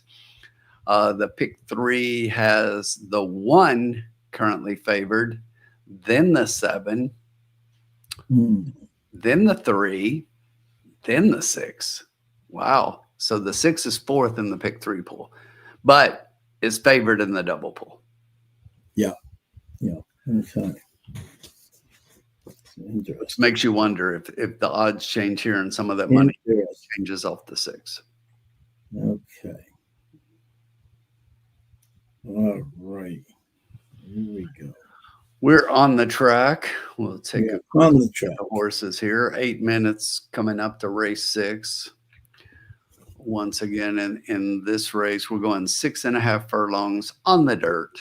Allowance 127,000. Non-winners of 1 other than. Jaime Torres on the 1. Looks pretty good at 2-1. The 2 is out. Ricardo Santana Jr. up on the 3. Right, Richie. For Mikey Maker. 4 is B-Sud.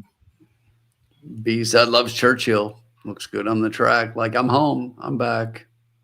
Guess who's back? Jose Ortiz on Haunted Flame for David Jacobson.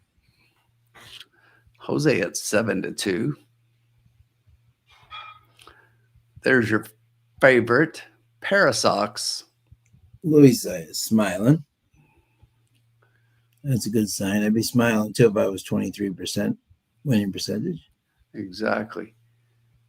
And the 7, Miracle Worker, Rafael Bejarano. He's going to have to work some miracles to win this race. Yeah. And the 8, Rogelio Miranda. Yeah. He's elusive. Has been elusive. Exactly. But did win in Indiana. So. And I was about to say the 8 looks pretty good. I mean, I still don't like the 8, but looks pretty good. Yeah. Third off a layoff. Improving speed figures.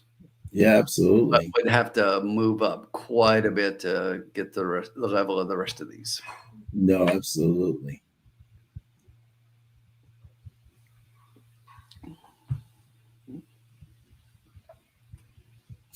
I'm going to go with absolute shocker. And what do we have? $60 left? $60. Okay.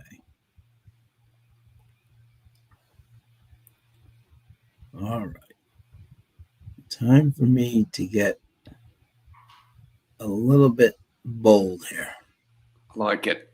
I like the road, Sean. Yeah, but this is my pick of the night, so I'm hoping this works because we got a lot of speed in here.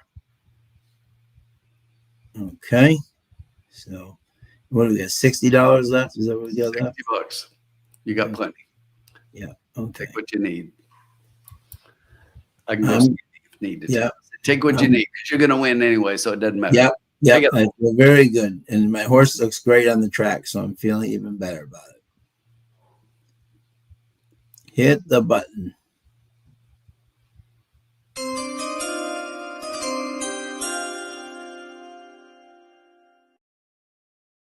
I'm going to do a $2 exacta. Was it wheel? All three for $2.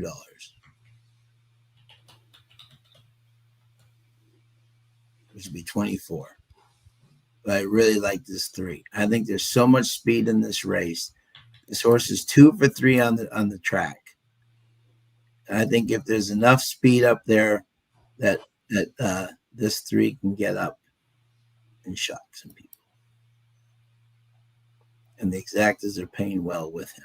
Yep, that's 12 each way for 24 total if you're playing along at home. Yep. And this is my play. I'm also playing him across. And down to 4-1. And Ricardo ran it very well. I had him at Oaklawn when he came in 3rd, and he was flying.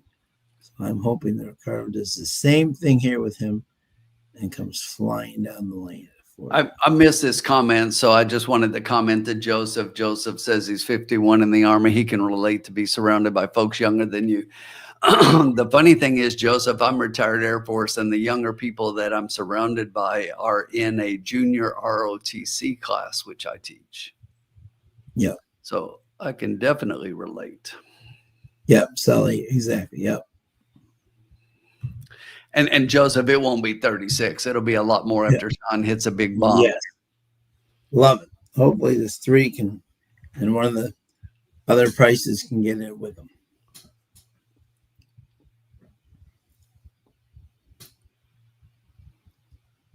I also have the 3 across. 2 9-2. Looks very good on the track. Definitely seems at home.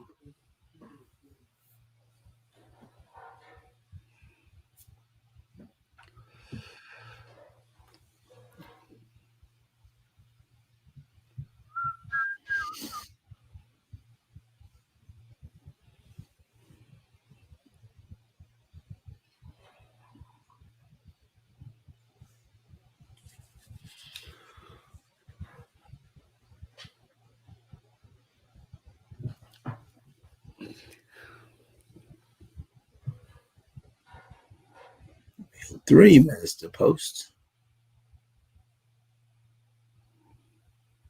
The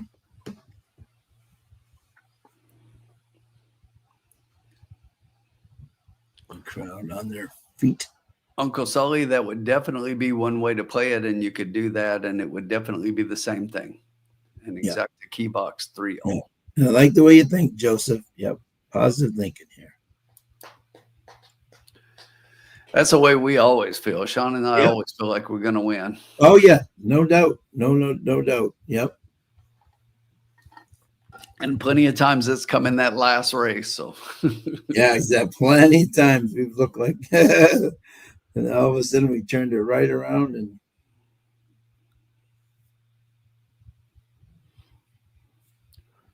good luck to everyone. Absolutely.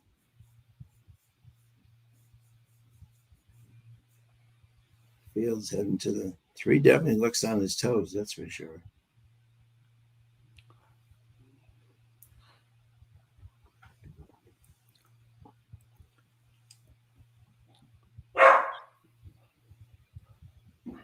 They're heading to the gate.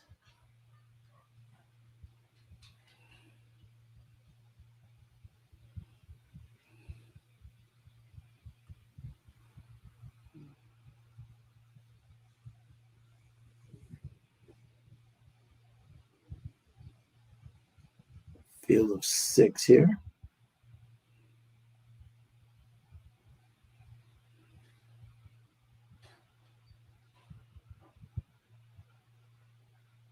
Making that turn towards the starting gate.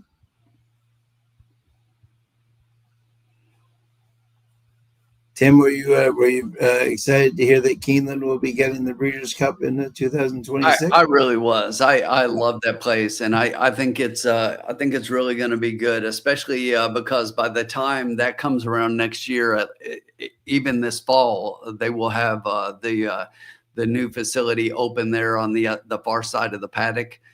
So I think that's going to make the Breeders' Cup experience a little bit nicer, and I really am looking forward to it. Yeah, the running joke I was saying the other day, Tim was funny. He said, what do you call it? It's going to look beautiful. I said, I know. I've been there twice, and it's during the construction.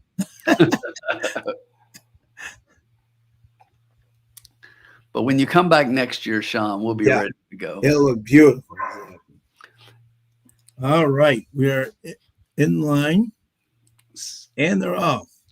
Everybody go for the lead, except the 3. We have 5 horses across the track, and they are still 5 in a line across the track. The 3 and the 5 are trailing the field, but up front, it's a cavalry line of horses. The Pinfire, the 1, though, is going to finally poke a nose in front. Parasox, the 6, is going to be about a half length back. Another half length on the outside is Miracle Worker, the 7. Down inside on the rail, that is the 4 horse. Outside that one, he's elusive in 5th. It's another length and a half back to the 3 horse and 2 more to the 5 who trails the field. The quarter, 22.54 seconds. Pinfire up front holds about a 1 length lead over Parasox. In between horses, Miracle Worker starting to make up ground on the outside as we head to the top of the stretch, the half in 44.75 seconds. Come on, Ricardo. Pinfire still right there. Do your sprinting thing, down buddy. On the inside, that is Parasox. Miracle Worker on the outside.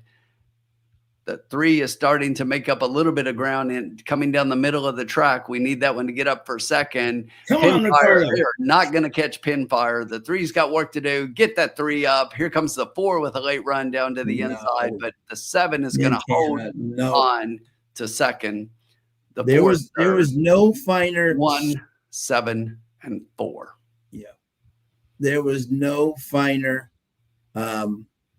sprint rider in the country than Santana, and his numbers have gone,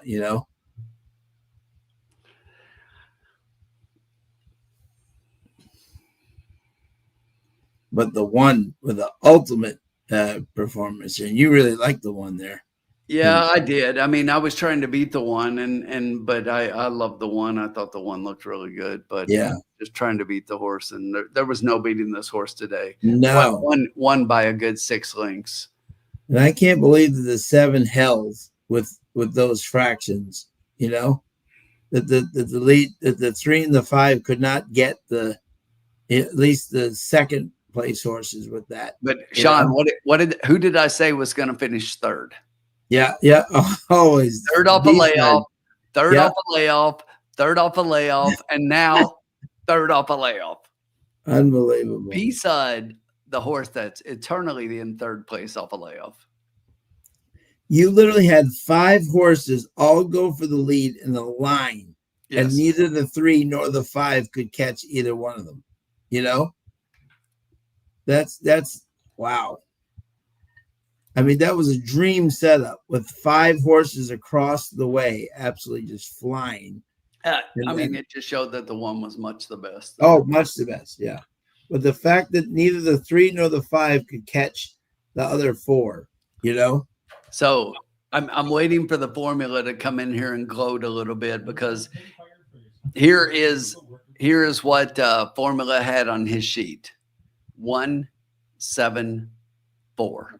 Yeah, impressive formula. 1, 7, 4. There you go. And did Lees win first time? All right, Lees. Way to go. Yes, he did. He said up here, he He likes the 1. See, there you go, Lees. Fantastic, bud. Love to see that. Great call on that 1. Back in the saddle again. Exactly. Yep.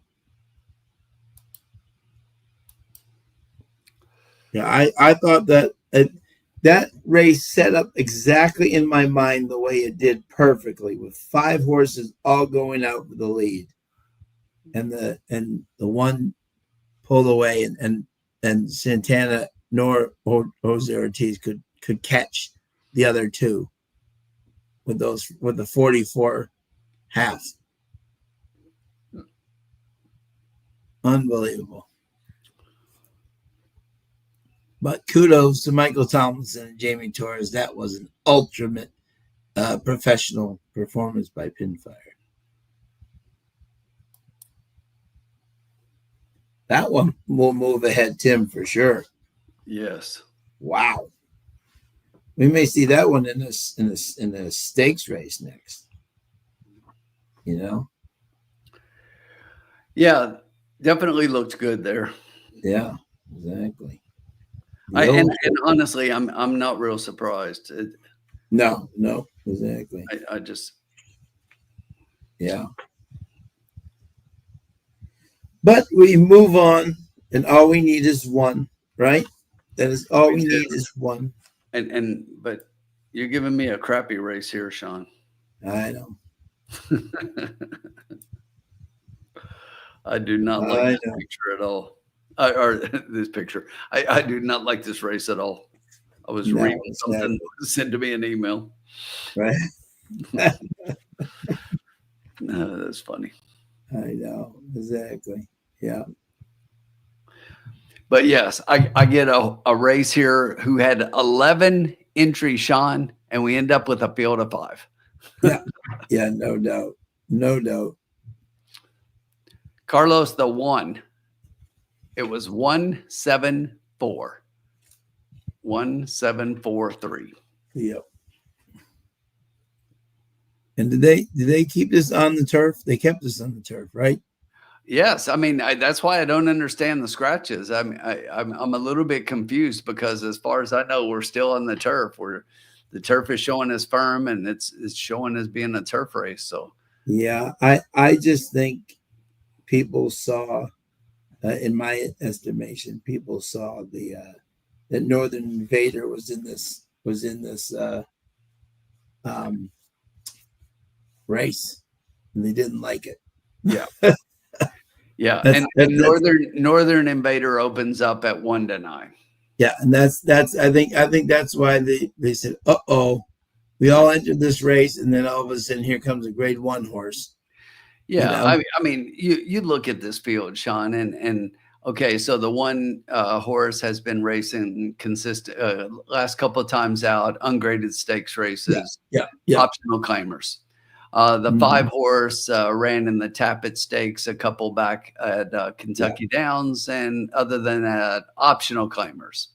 The 9 horse has been racing an allowance a couple back, did do a stakes race back in January at Houston, but other than that, optional claimers. And then you have Northern Invader, grade 1, grade 3, grade 3, grade 3 allowance. Yep. It's just like this horse. I mean, and 2 of the last 3, this horse loses to Carl Spackler. Right, exactly. Probably the greatest grass horse in the United States in the last few years. Absolutely. Right. But will no longer be the greatest grass horse in the United States. They'll hopefully be the best American horse at Ascot. Exactly. Because if you didn't hear, Carl Spackler has been sold and is moving to jolly old England. Right. To the same owners that own Moira. So that could be quite the interesting duo if they be interesting if those 2 hook up later on in the breeding shed. Exactly. That will be interesting.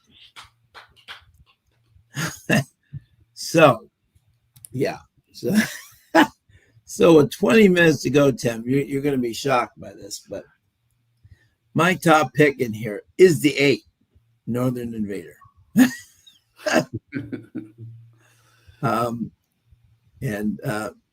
Now the interesting thing, exactly. I mean, this is just like when you look, you're like, okay, you know, how do I make money out of this, you know? And you look in the 8-9 exacta pays $6 for 2, and the 8-1 pays, oh no, the 8-1 is now $6. The 8-5 is $10, and the 8-9 is $8. Hey, Sean, I hate to interrupt you, but as if things weren't bad enough with the 5-horse race, Yeah. Tall Boy just scratched. So they Oh, just scratched no. the 4-horse. So now we have a 4-horse race. Oh my God. Okay.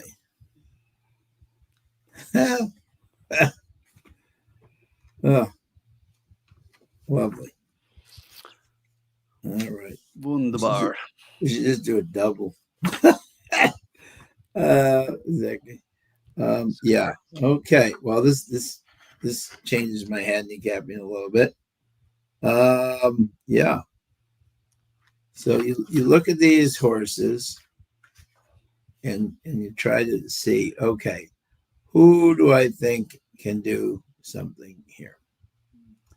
And I think this is, to me, ice cold. I think this is got 8-1 written all over it.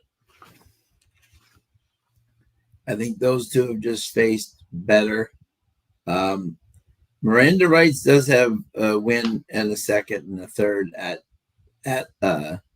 and Case and Flo were 27%. So maybe the 5 gets in second, but I mean, like, what do you do? And then the 9 has been running against optional 100 non-winners of 3 and yielded. And his 2 races that have been against lesser. So, yeah. So to me, it's 8-1 or 8-5. I think if you, but it doesn't really pay anything, you know. So, what do you think, Tim? Yeah, I mean, I honestly don't have it that way. I see the 1 and why people are going to be betting the 1 here as well underneath. Look, nobody's beating the 8 in here. I just don't think. I think the 8 wins the race here. But I've got the 9 next, Sean.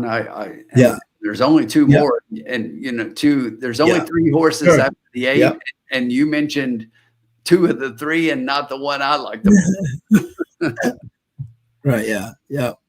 But I really do. I like the 9 a lot here and getting BJ up for Chris Block. I mean, I looked at that last race and I don't think Irad rode this horse. Yeah. And plus we were going a mile and an 1/8, and now we're going a mile. The 9 at a mile in 5 races has 2 wins and a second. So 3 out of 5 in the exacta for the 9 horse at the distance. I just like that horse a lot. The 5 gets Giroux for Mark Cassie. And then the 1 gets Jaime, who just won, getting up for Joe Sharp. Obviously this horse makes sense. I get it. The speed figures put this one there, but honestly, especially at the mile, I like the 9 more than the 1. The 1 has gone a mile 9 times and has only been in the trifecta 3 times. Yeah, exactly. Yeah, exactly. So a third of the time, while the 9 horse is in the exacta 60% of the time. Yeah, exactly. Yeah. Todd says the 8 blows the start and is dead last. Listen, look at this. The 8 could stay in the gate, spot everybody 5 seconds, and still win this race. Look at this. He says, isn't biased. And he comes on my shoulder and picked an Oscar baby and antiquarian. Hold on. If you watch the video, and please, folks, watch the video. Who was my top pick in the Arlington? And the Oscar goes to? Not the Oscar baby. He's not my top pick. I put him in. Right, exactly. right? He's not the top pick. And then who is my top pick in the blank? And the Oscar goes to No, not the reservations, baby. No. I put in the there's no Oscar baby. He wouldn't be favored. Exactly. But the exactly. I don't. We need to get a Constitution a drop as well. So I've always got an Oscar and a Constitution drop. Yes, exactly. Right. But yeah, exactly. But my top picks were Post Time and Birdie. They were not the Antiquarian and they were not the Oscar baby. So just for the record, that was my top picks, were not either one of them. I threw Antiquarian in, but he is exactly, because I am fading Most Wanted and I am fading Mystic Dan. If I'm wrong, I'm wrong. But I am fading those two. I think Most Wanted ran, and I'm not thrilled about Fierceness even in the mile. I think those two just ran a track record time, and I think both of them could bounce. You know what I'm saying? Off that incredible effort by both. So Love to see it. Love to see it. that is why. What a horrible race. Yeah. Bobby D's got 1-5 with 6-3-7. It is, Todd. I'm going to do something crazy here in a second. Bobby, we got some scratches, I think. But yeah, Bobby, we got a whole bunch of scratches here. Yeah, so I mean, we did have 5 horses in the race and a bunch of scratches. 6 horses scratched out before early scratches, and then as the race came out, all the horses came out, the 4 scratched as well. So now we're down to 3 horses: 1, 5, 8, and 9. Yeah, just give me 1 second. Hold on a second. Sure. I just really think Northern Invader is tough. This horse has been racing nothing but graded stakes. As I mentioned, lost 2 of the last 3 to Carl Spackler, who is the best turf horse in America, or should I say was, because if you didn't see the news, Carl Spackler was just sold and is headed to connections in England, where he will most likely show up next, or at least soon, at Ascot. Look for Carl Spackler to be at Ascot. I think he can win. He's an incredible horse. Yeah, and if you look at this horse's one race at Bob's picks, the top 5 was 1-5. Oh, that was the last race, Bobby. Sorry, but did Bobby win that last race? And what was it? What did it come in? 1-7? Oh, Bobby won the last race. Great job, Bobby D. I didn't even notice that was he had 1-7. Great job, Bobby. Way to go, my man. And why the horse scratched now? Probably he just wasn't right in the paddock, Lee's. Probably or just got there and the trainer or something didn't like, or maybe in the people that check in the horses just didn't like the way the horse looked, and they scratched them after looking at them, which can happen.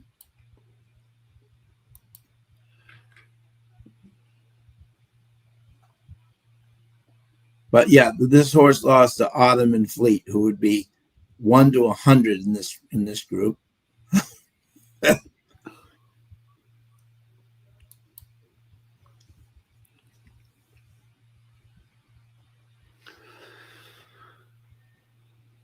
11 minutes to post.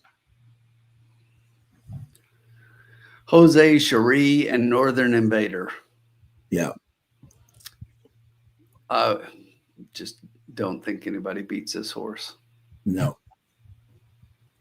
Joe's trying to beat the horse. Exactly. With Skyro. Hey, nothing wrong with that. That's what you're sneaky good effort in the opening verse. Price is right.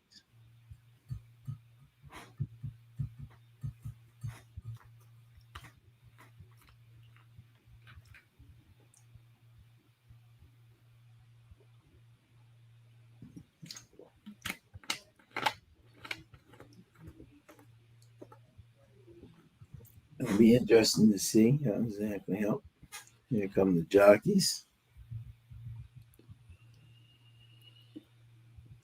Joe says Skyro, sneaky good effort in opening verse. Price is right.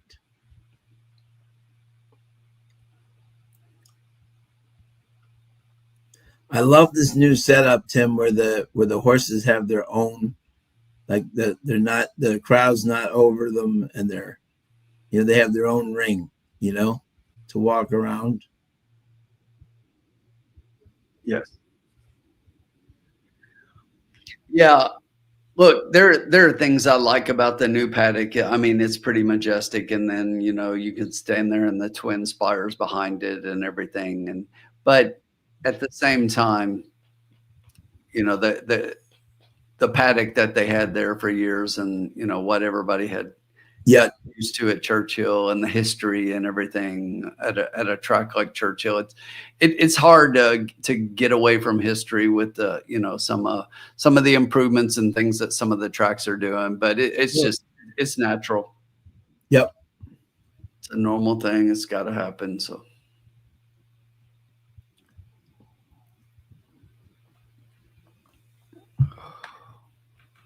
We got Florence Giroux.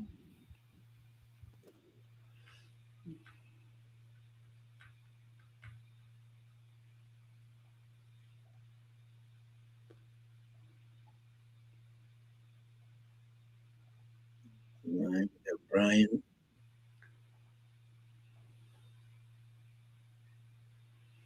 Oh, look at that. We got Paulo in there. Okay. Yeah, Sherry's other assistant trainer. Liking him up.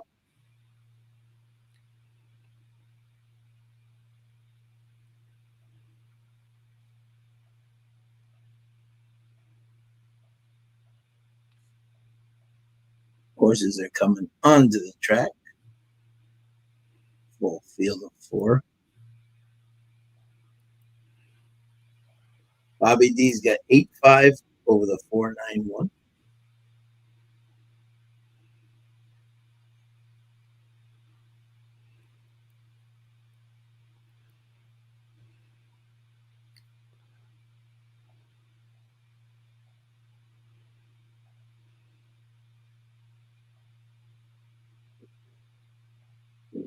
One minute approach.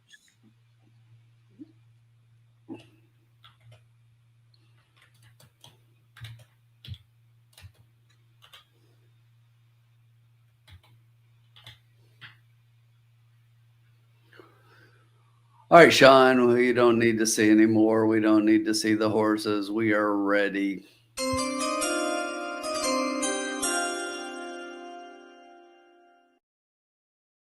Get it. This is what we're doing. We're just doing a $15 exact 8-9. That's it. Straight up. I love it. There you go. Straight up. Love it. 8-9. That's Love it. going to leave you $21 for the last race. Love it. We will win. Actually, you'll have a lot more because we're going to win this one. Absolutely. A lot more. Yeah. And I'm going to refill my water real quick, and I'll be right back. Sure. No problem, my friends. Interesting, in Boston today, we had a Shakira was supposed to be performing at Fenway Park, and Jason Aldean tomorrow, but the stage that they had for both the shows was deemed unusable, so they had to scratch both of the concerts, and a lot of people are already here for them, which just is proving the fact right now that nothing works in Fenway Park right now whatsoever. Not the Red Sox, not concerts, anything.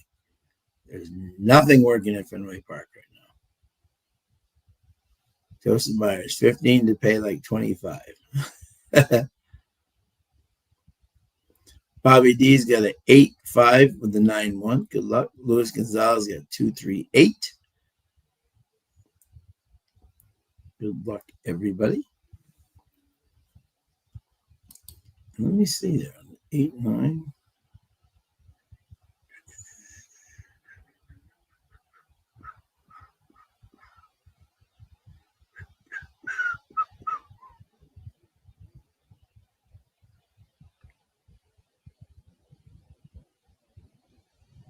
Let me see. see here. See what exactly they're paying. What are you hearing?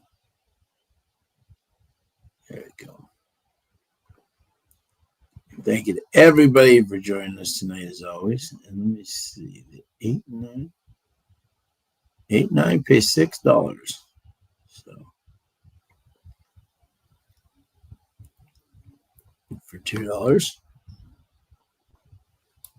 And if you like it, will Knicks win then too? Yeah, I agree, Joseph. No, I knew you were. I was right with you. We have 17 years because now here he's mad. Wow, amazing. We got everything, JG Funk. Will the Knicks win then too? I don't think so. I think the Knicks had their chance here. I think Indiana's. Lee's. Yeah, exactly. New York and Boston have a long, long rivalry, my friend. Except the last 20 years, we've kind of owned them, and they're not liking it because the Giants won 2 Super Bowls, but guess what? They play in New Jersey, so they don't even play in New York. They play in New Jersey. So the only teams that have actually won a championship in the 2000s in New York soil is the Yankees in 2009, because 2000 is part of last decade. So that doesn't even count. So 2009 is the only championship the city of New York has had this century. And Boston has had all 4 teams win championships in the 2000s. So the New Yorkers, not the happiest people with us, for sure. But that is okay. We're very happy with that. So we have 3 minutes to post at Churchill Downs here. We got the 8 at 1-9. We got the 9 at 5-1, the 1 at 7-1, and the 5 at 7-1.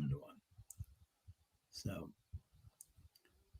wide open here. And a 4-horse race, a lot can change here. We're hoping.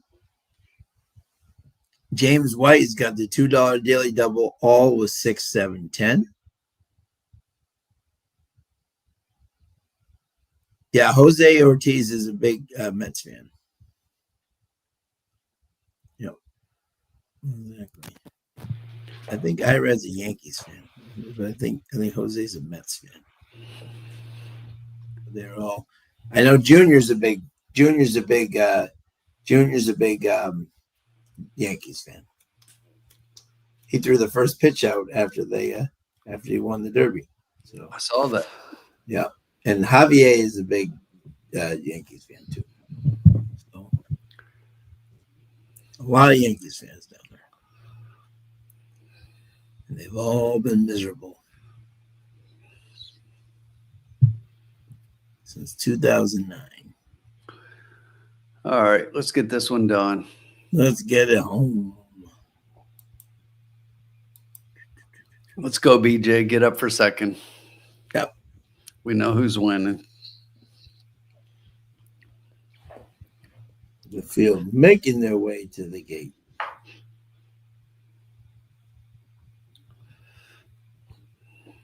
We got some famous colors in here. We got Tech Racing. We got Gary Barber. We got West Point. The colors are definitely synonymous. I love the 4 people who decided to go. You see that, Tim? What's that? 4 fans who are sitting in the green seats. No. I missed it.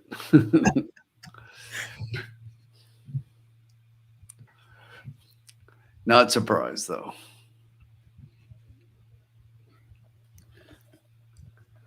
And they're now making their way onto the turf.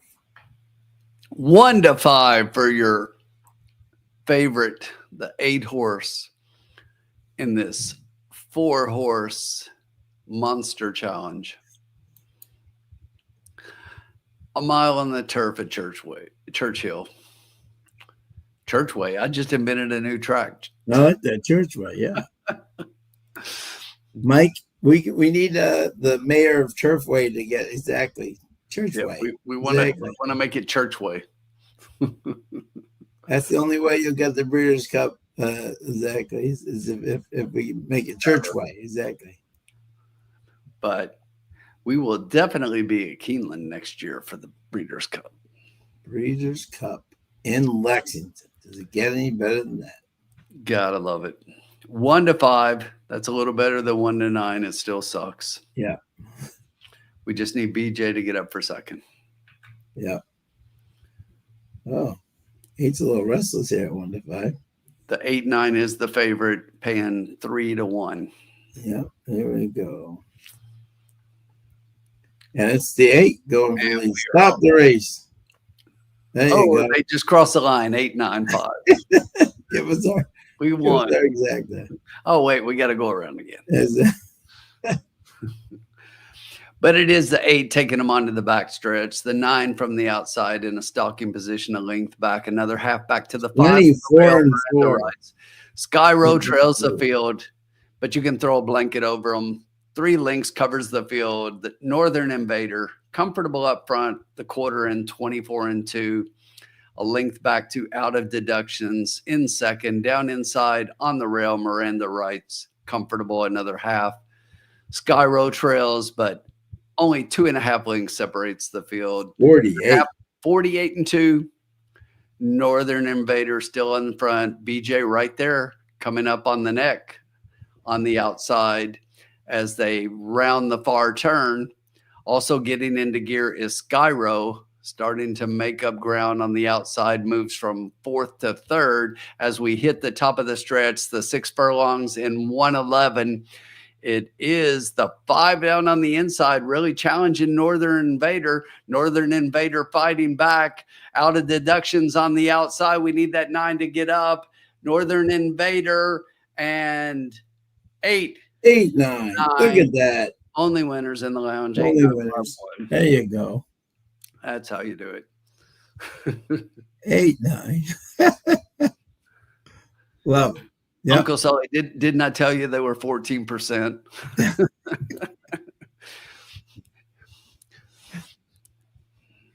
There you go. That was too easy.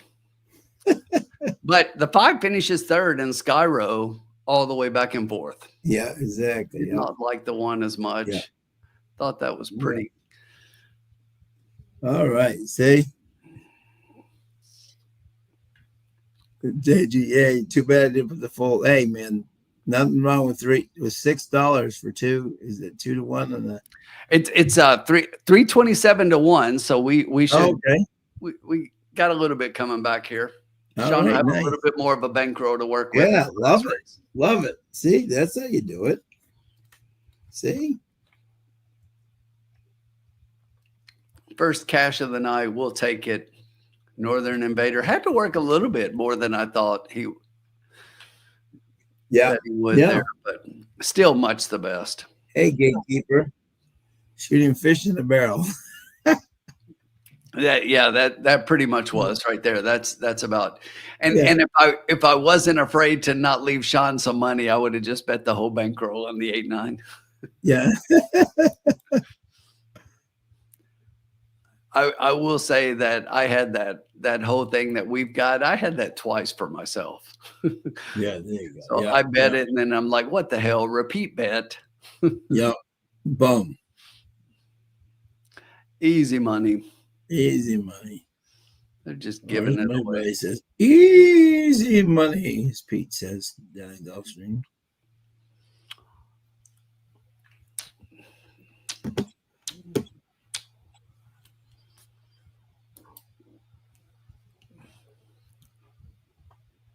Is Todd still in the house? He is. He is still in the house. I think we won. $1 million. Okay, not quite. With the 1-5 favorite over the 9-2 second favorite, but it's a win is a win is a win. We'll take it. Love to see it. Love to see it. See it. Love to see it. I still think that even though that race was a little bit close, Sean, Northern Invader's a really nice turf horse. Oh, no doubt. And I think especially at the mile, I think this horse loves the mile distance. No, yeah, no doubt. Yeah. And he doesn't have to face Carl anymore. Yeah, exactly. Yeah. Usually they cancel the try on the 4-horse race. No, there was no trifecta. Yeah, they canceled it on the 4-horse. No, that's why I just bet an exactor. I would have bet a straight try. But yes, there was no trifecta in a 4-horse race. None. Exactly.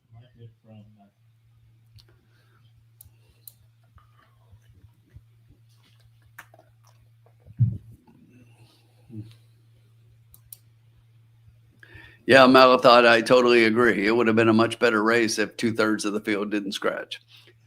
I don't think your result changes, but at least the money probably spreads out and pays a little more. Right. And I did handicap it, when I looked at it and before all the scratches came out. So I still had 8, 9 at that point.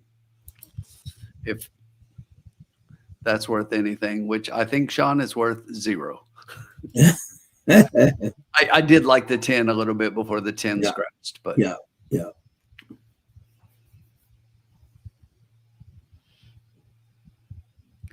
There we have it. The 8, 9. The exacta pays a whopping $2 exacta, $6.54.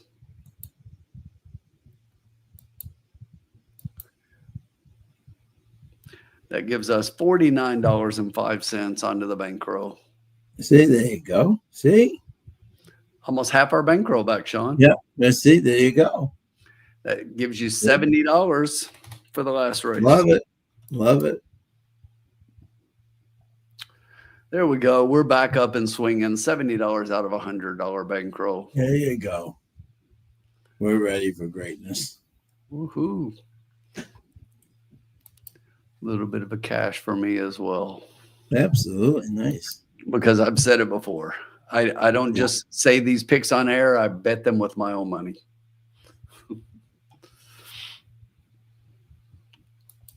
I'll tell Todd, I usually don't do this, but Todd, my play at Woodbine Mohawk here in race 4 is the 7 over the 3, 4, and 6. So Todd watches Woodbine Mohawk. No, Todd, we cannot. Can we not hope for a 4-horse race? We got better than that. We have no scratches in a 10-horse race for the last one. Mm-hmm. That's what I'm talking about. Now let's get some money. Exactly. Now let's get some money. 8th race, 7 furlongs, claiming 12.5. 4-year-olds and up.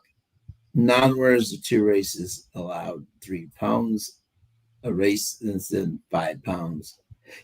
Claiming price 12,500. And do we have any scratches here, Tim? None. Full field of 10. Full field. Okay. Love it. Love it. Love to see it.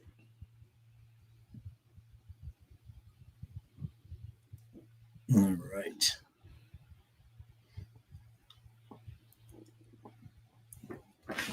And let us know who you like out there, my friends. Tim, who did you like here in the coming home race? Let me pull it up here and let's get started here. All right. So once again, Sean, we have a horse in the 8-horse here who is most likely going to take most of your money. Coming off a 5-1 morning line is down to 7-5. I did peg this one as the favorite, even though it wasn't in the morning line. I thought the 8 was going to take a lot of money. But Sean, I'm not going to play the 8. We're playing totally against the 8-horse here. I'm hoping that the 8 is off the board and out of the money because despite the favoritism at 7-5, I'm not playing the 8 at all in the top 3. So for my top pick, I'm going to go to the outside and the number 10 Crosstown Shootout. So Crosstown Shootout for Shannon McGovern. It's been a night for people that are over. So let's hope that this one can get there. Here's about this horse, Sean, and we're talking about we're a 7 furlongs, a 12,500 claimer, which is right where this one raced last time out, and that was a really nice second place finish at 27-1 in that race. And this horse is improving at Churchill. He is 2 for 3, a first and a second in 3 races at Churchill Downs. And that last race, if you look, was at 6 furlongs, and he was coming on in that one. And now we're going 7. And I think this horse can get there. Yeah. My second pick is the 9 Brightleaf, getting Luan Machado up. This one's second off a layoff. It is an Ocon shipper, which is one of the reasons that I'm playing against the 8 horse because of the Ocon shipper. But that one's been off since April of last year. So I can't bet that horse at these odds 7-5 off that long of a layoff. If the horse is ready, then he's ready. But if he's ready, he's going to beat me because I can't play him on top. So the 9 was my second pick. So I'm 10-9, and then one more, I will go into the 5 horse business model. This is another one who's done okay at Churchill. 5 out of 7 in the trifecta. I don't think this one's a top play, but I do like the horse in the trifecta, and this horse has been there 5 out of 7 times. So another one that I think business model could definitely get there. And this is a level that the horse definitely is competitive at, comes into Churchill, has raced here, but coming out in Horseshoe Indianapolis. But I think Churchill, this horse has been pretty consistent at it. If you look back, raced a mile in that particular race with the IRAD up. Yeah. But Candy Rides do pretty well at Churchill, so I'm going to play that one in third. So again, that'll be 10-9-5. 10-9-5. Okay. Fading the 8. I would put the 8 fourth, and I'm just fading the 8. If you include the 8 in the top 3, I wouldn't doubt you. But coming off that long layoff, and the connections and everything else, Sean, it is a first time gelding, and that's an angle. And if you look, the works make it look like you've got 3 out of 4 bullets. 3 out of 4 of the last workouts have been bullets. But first time with the trainers in Ophir, the trainer doesn't have great stats. Mario Gutierrez hasn't ridden extremely well. He's okay, 12%. But I just think there's enough here to play against on the 8, especially coming off a 5-1 morning line and sitting at 8-5. I don't like any of that. Yeah. You find it interesting that Todd was talking about hot pockets earlier, and now we have secret pocket in the last race. Todd should just be betting secret pocket only because he was thinking of hot pockets from 30 years ago. Which I thought it was interesting. Very interesting. Definitely interesting. Lewis likes the 10. JG Funk likes the 5 and the 9. Todd likes the 9. Well, we're all there. I'm 10-9-5. So exactly. Yeah, we're all there. I like every bit of that. Yeah, exactly. But I do like the 10 here. I think the 10 has a chance to upset here, and we're currently sitting at 4-1. Now, that is second favorite in this field, which I didn't really expect.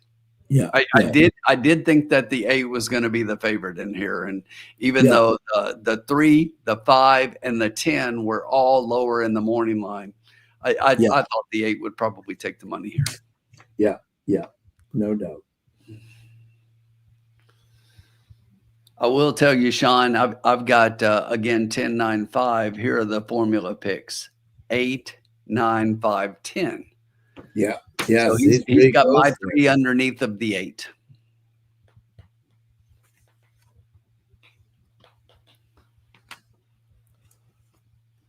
Interesting race here. The Juan Machado.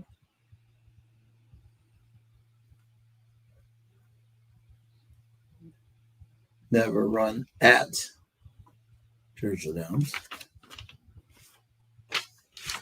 The 10 is interesting. Cross 10 shootout. Yeah, I think so. Yeah, Rodney Prescott coming back to ride it, you know? Yep. There are just some things there that I like, and even the outside post position in the 7 furlongs, that's not something that I'm afraid of here. And No. There's Caitlin. What's she saying? our friend, let me listen.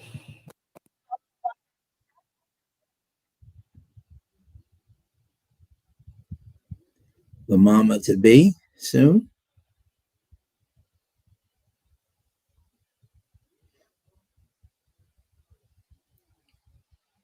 Always love hearing from her.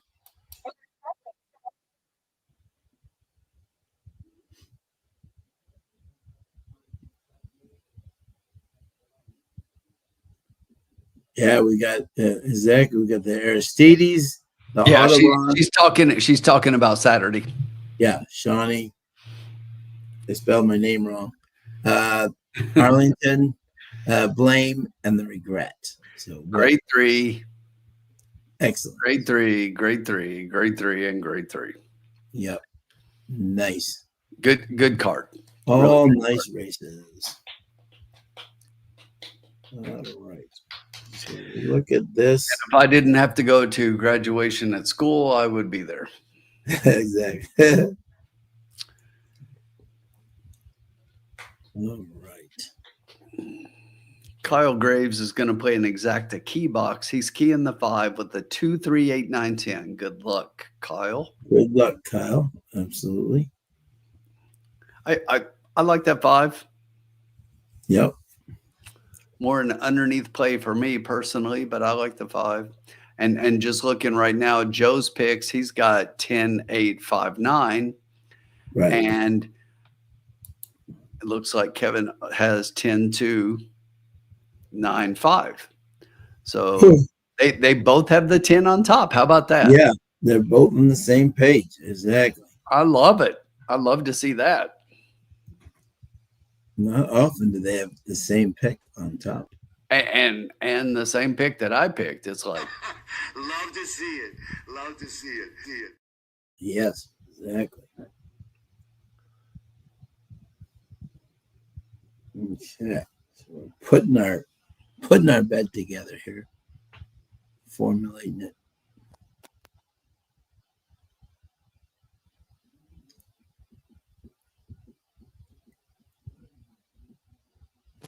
one thing that I think is interesting, Sean, is that also Kevin, like me, is completely fading the 8. He's got 10, 2, 9, 5, doesn't have the 8 at all. Yeah. Joe's picking the 8 second underneath the 10. Yeah.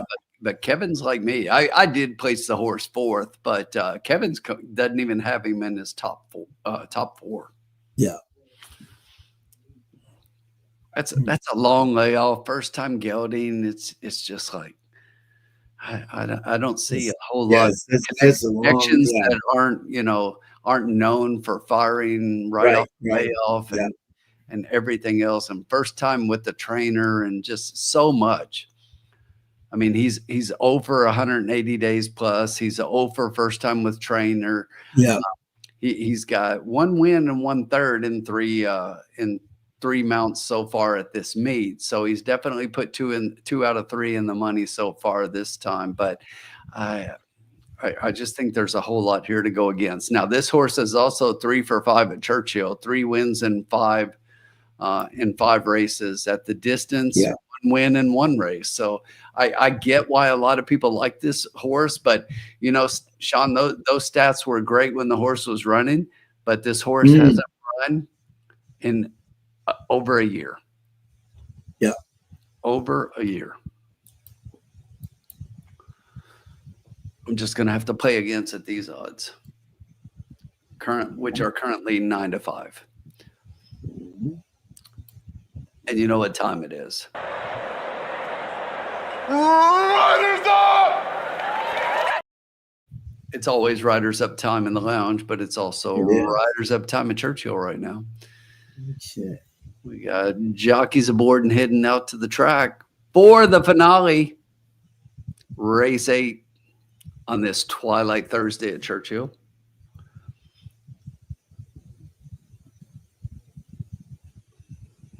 Okay.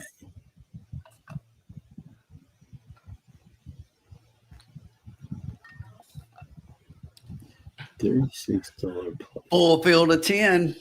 Nice race. 7 furlongs on the dirt. There's the one. That's the one. Oh. Joe Balmiar.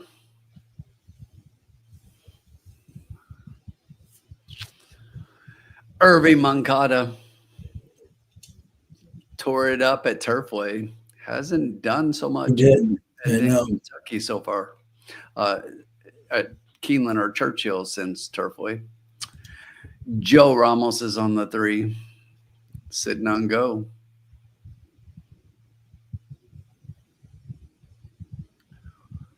Sarah Hess, El Franco. Yep. 27-1 long shot. Longest shot on the board right now.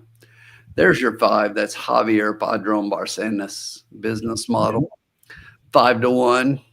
The current third shot on the board. Rafael Bejarano. Yep. Ready Pursuit, the 6. 23-1. Second longest shot on the board. And there's the third.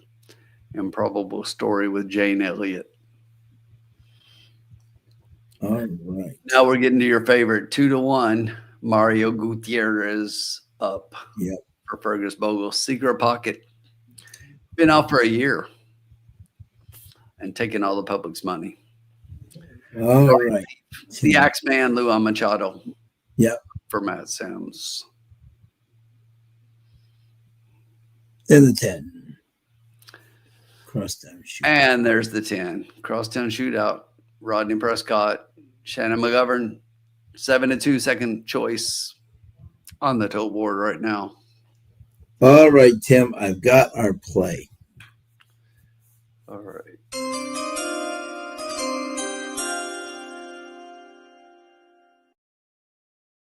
For me, is like so unusual here. This is like Christmas only. I hope I actually get a present.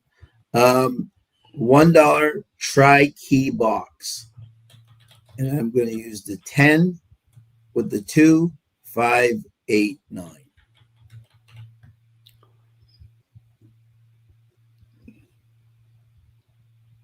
That'll be a $36 play.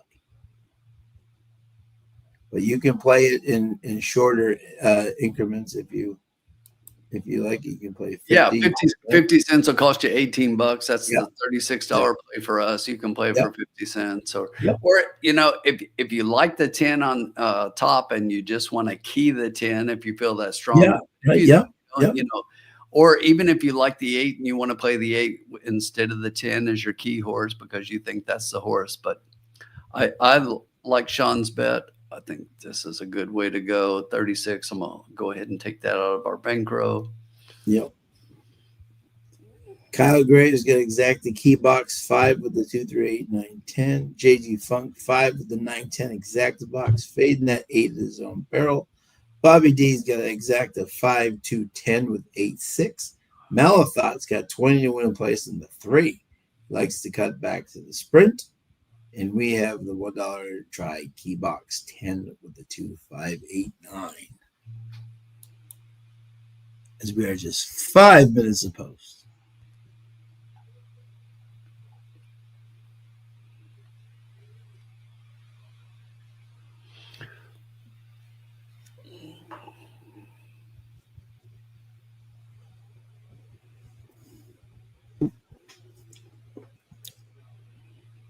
And thank you to everybody who has joined us tonight. So appreciate you. Over almost 200 people right now. Thank you to everybody who's joined us. Bob Jackson's got top picks 5, 8, 9. Good luck, Bob.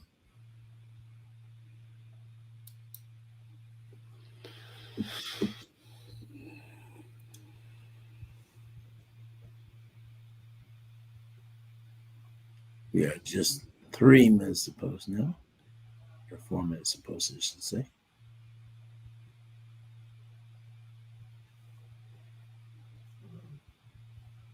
And graduation, Tim, is on Saturday.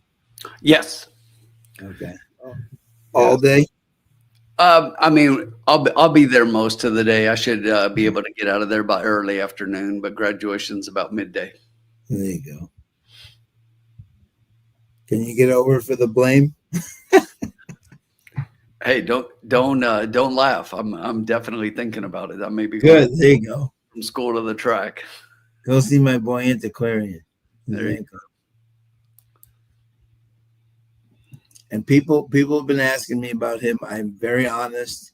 He needs to step way up to get with this group. To be very honest. The great thing is that I obviously have background on this horse. In the Belmont last year, people forget that Sierra Leone completely wiped him out and injured him pretty bad in the stomach, where he was out the whole year. He could have come back in September, but Centennial and Todd said, no, we're going to let him, give him the full year to heal and get stronger. He's a much stronger horse than he was before. He just had a workout in New York, and Johnny V, who loves this horse, worked him out and said, okay, let's go. So for Johnny V to say, let's go, and for him to follow him to Churchill, says that he likes him and where he is at right now. So obviously has to step up big time, but I'm just saying that he has the pedigree to do it. And as we all know with preservationists, when they get older, they get better. So we will see. But I'm not picking him on top. But I will have him across. Makes sense for sure.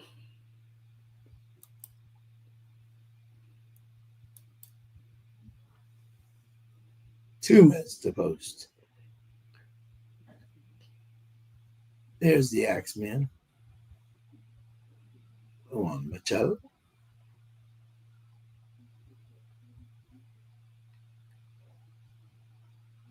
They are heading towards the gate. They want to go home too.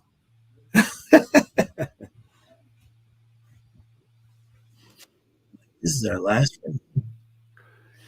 Yeah, it's gone fast tonight. It is really fast. Time flew. 8:20. We're headed to the gate for the get out, the bailout, whatever you call it, the finale. Exactly. Yep, the finale.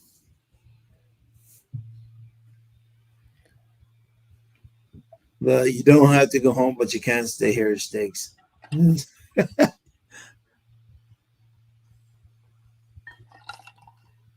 getting closer to the gate. 200 people join us. Love to see it. Thank you, everybody, for joining us. Always. On Thursday, we love having you.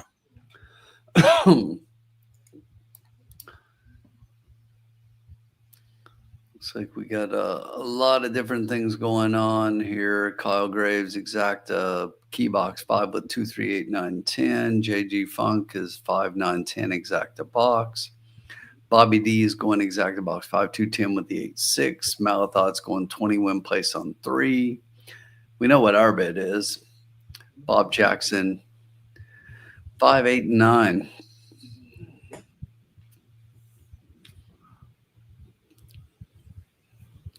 And we're making our way to the starting gate. Let's finish strong. Get this 10 home. Yes. 4-1. Yep. I like it. Now 7-2. Late money. We are loading up.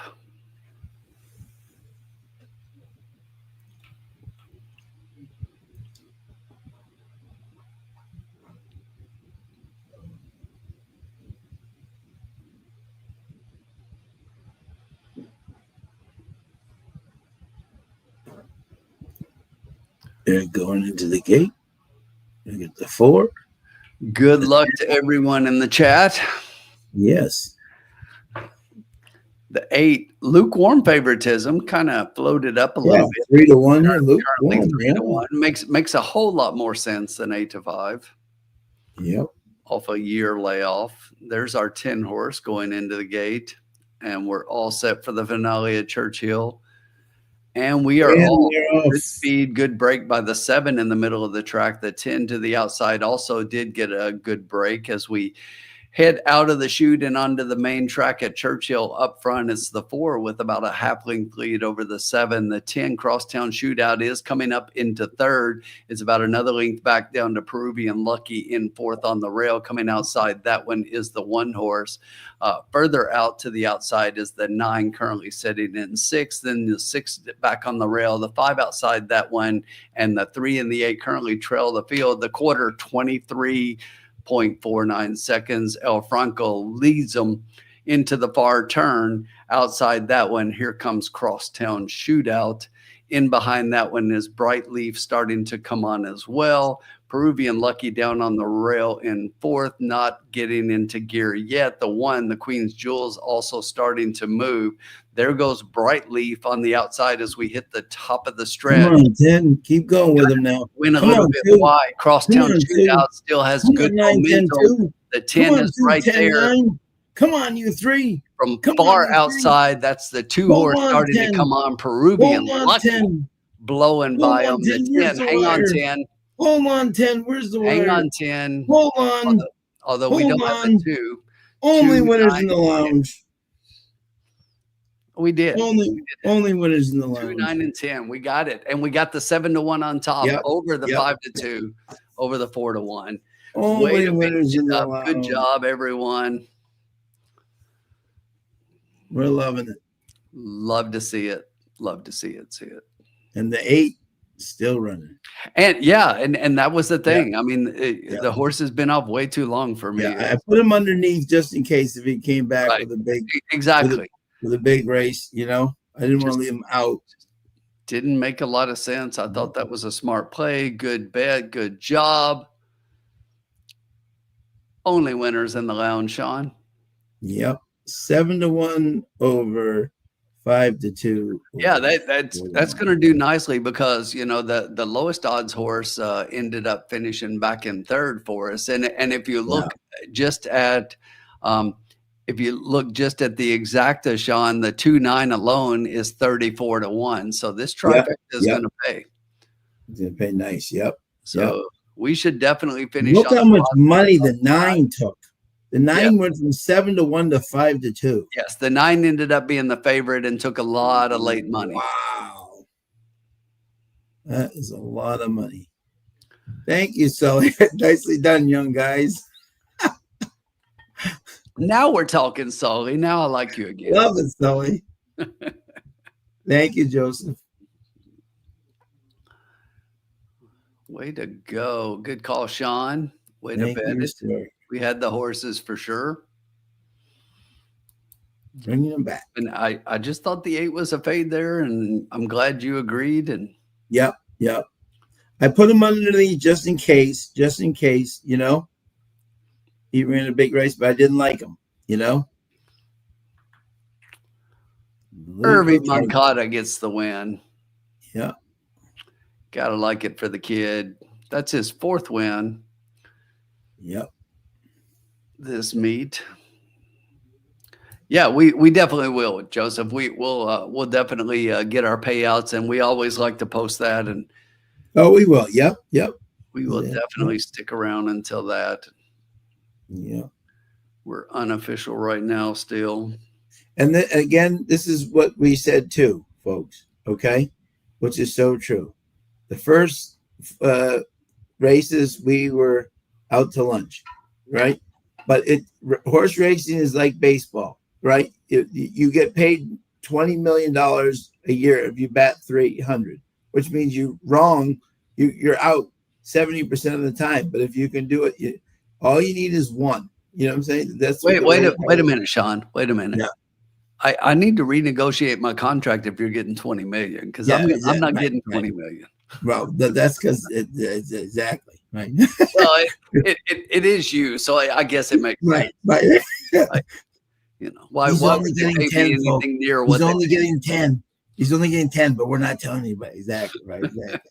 The spin factor, right? But yeah, I mean, look, we came on for race 3. We went Yeah. 3, 4, 5, 6, 7, 8. So we went 6 races. Yeah. We didn't hit anything in the first 4. Then I hit the exacta, and then Sean Yeah. finishes up with the try. We're going to finish up on the positive side tonight. Yeah. Positive return. And that's the way you look at it. You just got to 2 get out of one. 6 races. Yep. And what did I say? We usually we love to hit that last race, Sean. I don't know. We do. Somehow our last race is our bailout. Tim and I are called the bailout boys. We often get bailed out in the last race. It's official 2, 9, 10. Let's see what this trifecta pays. And we have it for $1. Yep. So nice $17 winner on top. So we Yes. love that. We love that. And we get the 8 off the board. So the trifecta for 50 cents pays 79 for 50. Wow, the pick 6 had a carryover, so nobody hit the nobody hit. But the 50-cent try is 79.28. So double that for us. So we hit it for 158.56. 158.50. Only winners in the lounge. Add that into our current bankroll. Still had 34.05 left there.